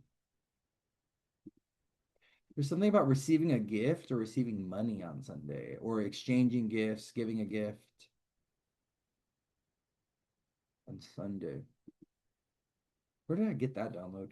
That must be the moon. I don't know if that's the moon in Capricorn trine Chiron. Oh, I think it's Venus opposite the point of fortune. Well, no, no, no, no. Maybe it's the moon trine Chiron that day that's giving me this kind of beneficial, benevolent, gift giving thing. Okay. Something about that I've come through on Sunday. Yeah, I have court on the 28th. Well, well, well. Time for you to meet the judge. That's right. The 28th is right as we're going into our full moon in Aquarius.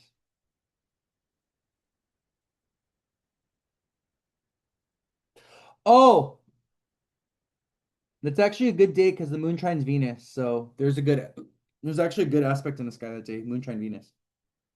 But yeah, Sunday of this week, Monday of next week, we got to be aware of the moon in Capricorn coming into square with Saturn as Saturn retrogrades on Sunday.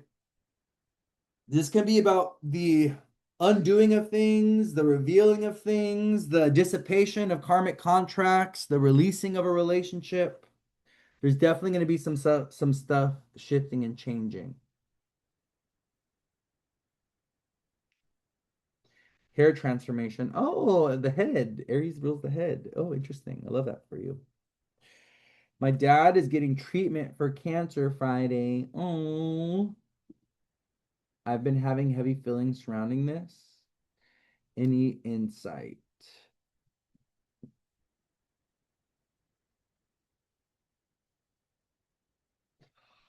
Well, this is like for you. This may not be for everybody. Oh, this is for you. This may not be for everybody. This is just for you.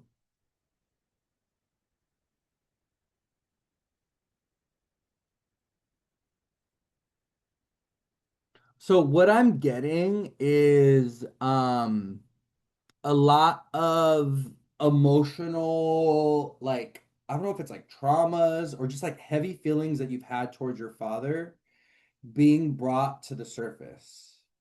And you feeling like you need to like express certain things to him or tell him certain things or communicate like certain things to him. But you're like, oh, I don't want my concerns or my thoughts or my opinions to like interfere with my relationship with my dad in some type of way. But you have to be honest with him. You have to tell him like what your concerns are, what your opinions are, what your feelings are, like what you're thinking. Even if it's going to bring some kind of like added pressure or like tension into the relationship with your father. This is like important because it's actually going to help your dad with getting like it's going to help him with moving forward in his relationships as well. And him being more vulnerable or him being more honest, him being more truthful in relationships. It's kind of like you setting the precedent for it and you kind of like leading and then he like follows. Okay. So that's like what's really, really important. The other thing is I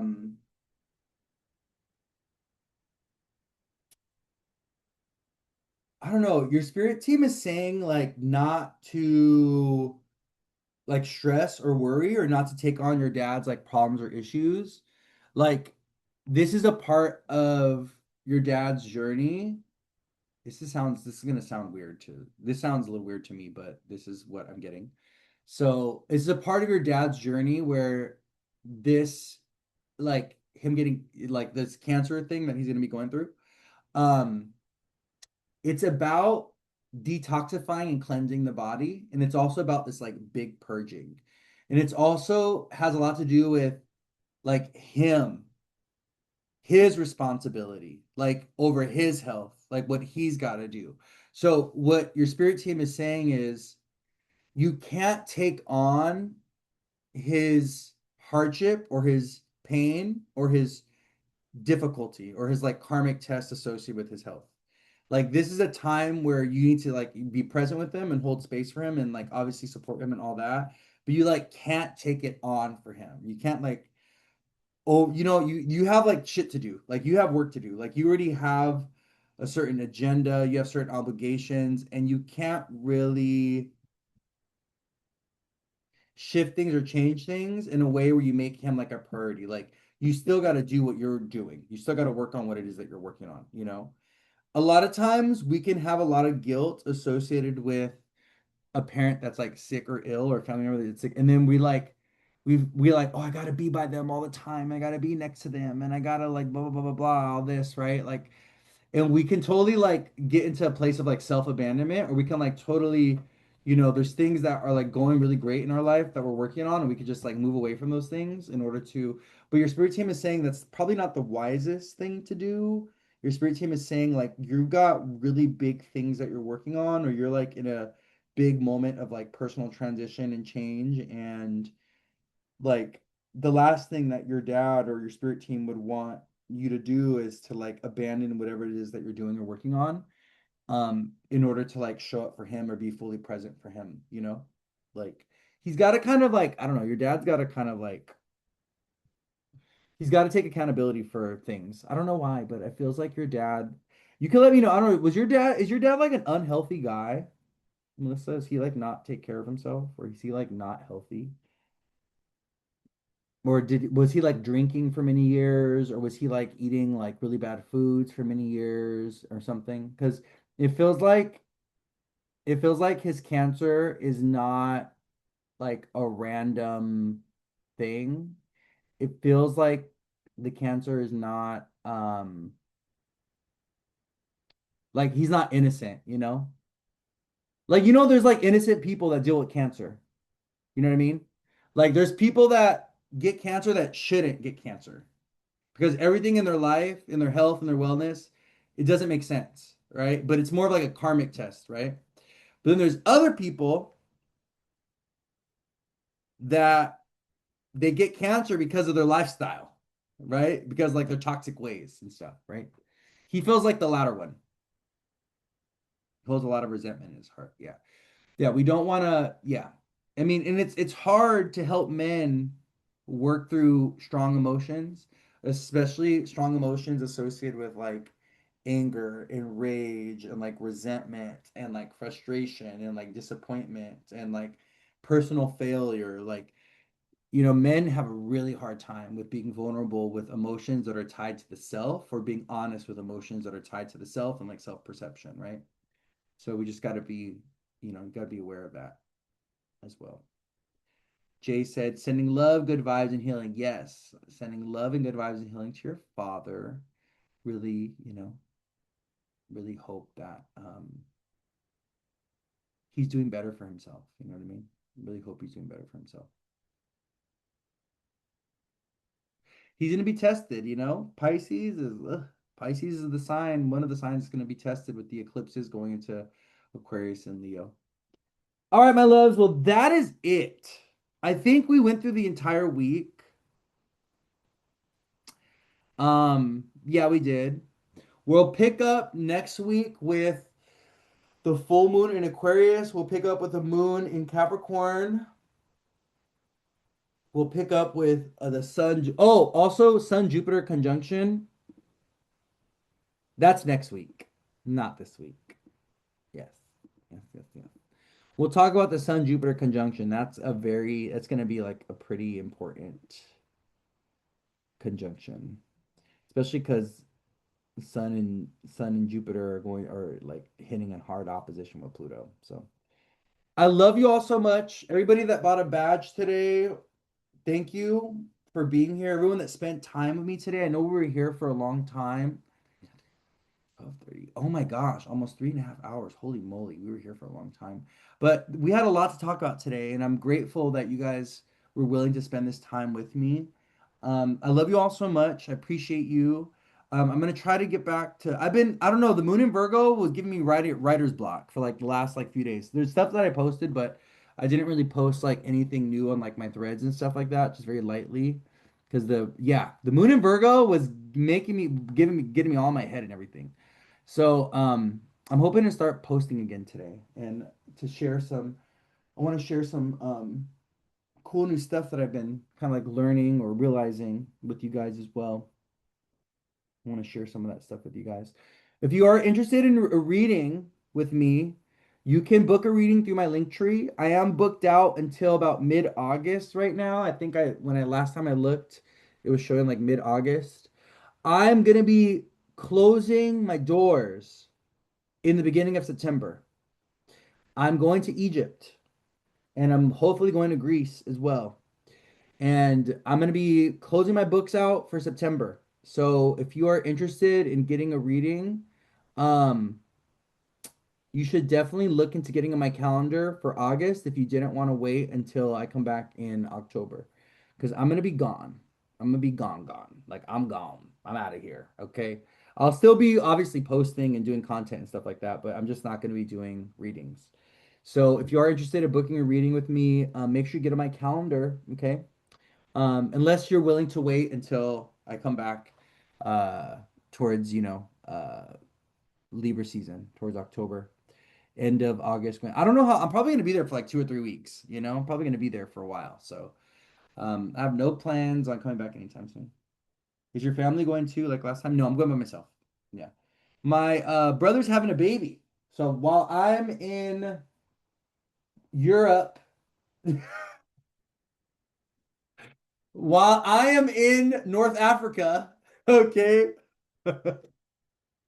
my brother is expecting his baby to be due or to be born in the beginning of September. So the expected due date is like September 7th, and that is literally like a day or two after I leave to go to Egypt. So I'm not going to be here for the birth of my nephew. Is that my nephew technically? It's going to be a boy. I won't be here for that, but yeah. So my family, they're gonna be all focused on the new baby coming. So yeah. I love traveling solo though. Like I had so much fun with my family when we went to Italy though, with my mom and dad. We both went to Italy, you know. We had a lot of fun, but I love solo traveling. I get a lot out of it. Um, I'm a ninth houser, you know. I have Sun, Pluto, Mercury, Venus all in the ninth. And I have North Node, Jupiter, and Aries, so I'm here to learn how to do things by myself, right? But whenever I travel solo, I just like grow so much and like learn so much about myself and like I just developed so much more confidence in myself and my ability to like do things, you know, independently of others. North Node, Jupiter and Aries. South Node, Mars and Libra. I swear, I like my karma when it comes to like partnership with others and like love and stuff. Like, oh my God, set me free, Lord. What did I do? I'm like, what did I do what did I do? And who did I do it to? That's what I want to know. Because like my chart is just great for like work and career and money and like intuition and all these things, but it's absolutely terrible when it comes to relationships. Like my chart just be putting me in the most karmic-y of karmic-y situations when it comes to partners and love and relationships and even friendships. Like why can't this area of my life be like easier, you know? And like I always end up as like a victim. Like I'm always the one that ends up like getting shafted or getting cheated on or getting deceived or like someone's trying to manipulate me or even people like steal my shit. Like other astrologers like stealing my stuff. You know? Like copying a style that I came up with. You know, competing with me, trying to compete. Baby, we're not in competition. I'm not in competition with you. I'm in my own lane. I have my own following. I have my own book of business. I have my own whatever, whatever. You know, the amount of funk that I get from others, dude, is so weird. And it has to be because all of my relationship planets are fallen or in detriment. I have the South Node Mars and Libra in the eighth house. I have a Capricorn moon. I have Venus and Scorpio. Like my Mars, Venus, and moon. I also have Mars and Libra in detriment. So my relational planets, Mars, Venus, and the moon, are all in detriment. You know? And I literally see this in my social life. I see this in my relationship life. Like my one-on-one relationships are just always a source of like bullshit. You know, like it's crazy. Like I avoid people. I avoid one-on-one relationships because it's just like the weirdest. I get caught up in the weirdest thing, the weird situations, and I like people be. I don't know, dude. It's just so weird. You know, it's just such a weird thing. And I'm thinking that like with my ninth house Venus and everything, and my 11th house moon and my moon Venus touching each other. I'm thinking that the way that I'm going to clear this karma is by moving out of the country. I think that's the only way that I'm going to get out of this like weird karmic pattern that I have with like weird run-ins with men and weird run-ins with like partners and like other astrologers and just like really weird stuff, dude, that I've had to deal with the last like 2 or 3 years, you know? Like the majority of my problems and issues come from men and have also come from other like spiritual worker, other specifically other astrologers, you know? And it's crazy because someone asked about this. Someone asked about retrograde planets. And a big feature of having retrograde planets is going about things in a way that is unconventional or different than the norm, than the status quo. And I have Jupiter retrograde and I have Mercury retrograde. And the way this shows up is when it comes to my approach of astrology, like when it comes to my astrological approach, I don't do astrology the way other people do astrology. And there's a lot of astrologers that are like loyal to their method or their heritage of astrology.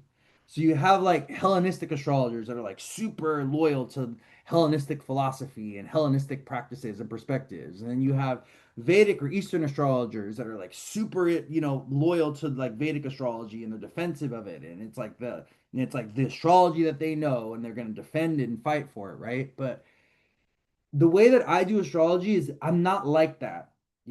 I do what I call everything astrology.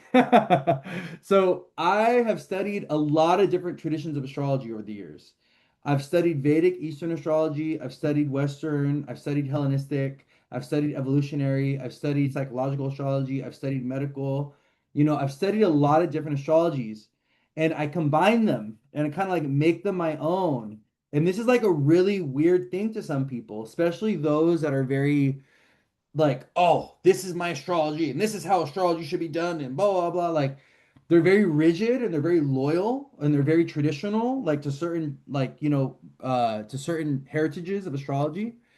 I'm not like that. I have Saturn, Jupiter retrograde. So my philosophy and my approach to astrology is very different. It's very outside of the block box, and it's very like color outside the lines, and just if it works, use it. If it doesn't work, we don't use it, right? Period. That's how I am. And so because of that, if you are someone that has retrograde planets, you have to understand that a big part of your work or a big part of your relationship with that planet is going to be going against the grain in some type of way. And because you don't do things conventionally, you don't think conventionally, you don't believe conventionally, you don't follow rules conventionally, Saturn retrograde, right? You don't have conventional types of relationships or love, Venus retrograde. You're going to come up against scrutiny. You're going to come up against judgment. You're going to get ostracized. You're going to get attacked, right? And this is one of the things that you got to remember about retrograde planets is because they are unconventional in some type of way, they go against societies or like a culture or religions like status quo. They go against the grain and they're triggering to people. They can be very, very triggering. And I've noticed this like with my own way of doing astrology and my own perspectives and my own insights and the things that I know and the wisdom that I've collected just from doing astrology, right? Um, I tend to get like just weird treatment from other astrologers associated with it. So Mars retrograde, yeah, Mars retrograde is unconventional man, unconventional way of asserting power of authority, and also having an unconventional relationship with masculinity, exerting your masculine energy in an unconventional way, right? Another way to think of retrograde planets is they tend to be more like stronger, powerful, more influential.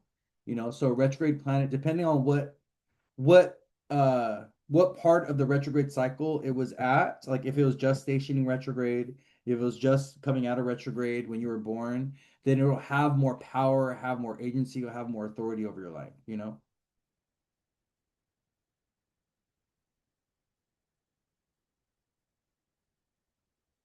They wish they would have though. What you do. Yeah, and you know what I've realized, what I've just realized. So there's a few things that I've realized, and I've really been doing my best since last year to like not let it bother me, to not let it get to me. I've been really focusing on being more confident in my work and my craft and like being more confident in like my wisdom and the way I show up in the public world or my public image. I have a 10th house Saturn, so I'm very, very aware of my public image, a little too hyper aware, and I'm very sensitive when it comes to my public image. Like if people like attack me publicly or if I start getting ganged up on by people like in a public forum, like on threads or something, it really impacts me, really hurts my feelings, it really, really impacts me. So I've been working on becoming more resilient about this. But one of the things I've realized is, and this is not just from, this is not just from what I experienced on threads last year with, I had like a group of astrologers attack me, but this is also what I've experienced in person.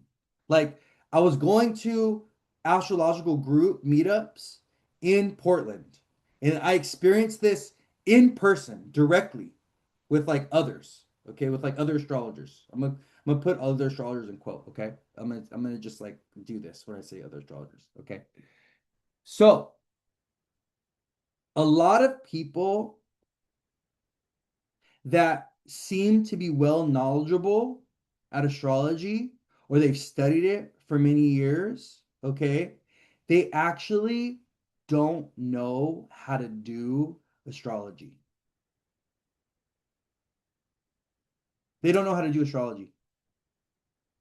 A lot of people that you see on threads, a lot of people that you see on Instagram, many of them that are self-proclaimed astrologers, okay, or they've got their credentials, their astrology credentials, they studied under this person for X amount of years. Many of them have no idea how to actually apply the knowledge and how to actually do astrology and how to actually delineate.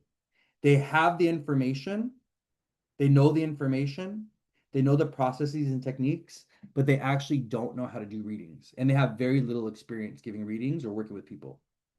And this is one of the things I realized firsthand. This is one of the things I've come into contact with in meeting other astrologers and trying to discuss things with them or trying to delineate things with them, and them just looking at me like with an empty face, like empty eyes, like no idea what the hell I'm talking about. And I'm just like, listen, you don't know what you don't know, you know? But there's only certain things that you're going to be able to know by actually doing astrology, by actually practicing and like reading people regularly, you know? And that's when you're really going to be able to see the astrology come to life. And what I realized is a lot of the rejection or a lot of the hatred or a lot of the bullying I've experienced from other astrologers, it's usually been because I'm showing them or I'm triggering something within them that's making them feel insecure about their knowledge or their wisdom or about their practice or about their craft. Because I'm able to just go in there and read a chart cold and be very accurate with it, no problem. And that's not something that a lot of astrologers are able to do, and they haven't mustered up the confidence and they haven't put in the time and the practice to be able to do that, you know? And it's just like, in the amount of like just ugliness that I've gotten from other astrologers, it's crazy, dude. It is so crazy because it's like, it's so weird because I'm someone who's so willing to help, who's so like giving and so understanding. And I'm just such like, I'm like, I consider myself a really sweet guy, you know? Like I mean well for people and I just want what's best for everybody. Like I'm all about sharing my information and sharing my knowledge and empowering people and all of this. So me not getting that back from people that are claiming themselves to be astrologers, it's just it's sad to me, you know? And it's heartbreaking, you know, and it kind of hurt my feelings at first. And that's also why I got off of Threads last year because my experience on Threads was got so bad with so many astrologers being like negative towards me and you know attacking me. People that mind you have no idea that I've been practicing for 5 years, no idea that I already have a full business doing astrology. Like I've been doing this full time for years at this point. Like this is I don't do this part time. Like I do readings full time like, and I'm highly accurate. This is why I stay booked out for like a month because I'm good at this and I have a natural talent for it, you know? But yeah, people that I don't know, it just people get threatened by it. When you're good at something, when you are gifted and talented at something, and when all my clients are telling me, oh, you're gifted, you're talented, people are telling me, oh, you're gifted, you're talented at this, right? It's gonna trigger people. It's going to trigger people that are in your field that don't have that same level of talent or they don't have that same level of understanding of those gifts, you know? And it's just so crazy that like I get so much love from my people. I get so much love from my following, from my clients. Like you look at all my posts and there's people commenting, "Oh my God, this is so accurate. Oh my God, how did you know this? Oh my God, wow. That's crazy how you knew this." Right? But no love from other astrologers. None. I get very little to no love from other astrologers.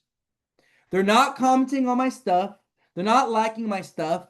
They're not saying that it resonates. They're not, none, none, like little to none. And what's so crazy about this is, and this is why it's so triggering, okay? Because I go and look at their pages, right? And they're all jacking each other off. They're all celebrating each other. Oh my God, what you said is so meaningful and so poignant. And oh my God. And all it is it's just clickiness. It's just clicky. It's them being clicky with each other. And it's like craziness to me, you know? It's just ridiculous because what I'm kind of like realizing is like I don't want to be a part of that community or that group. I don't want to be accepted by you guys.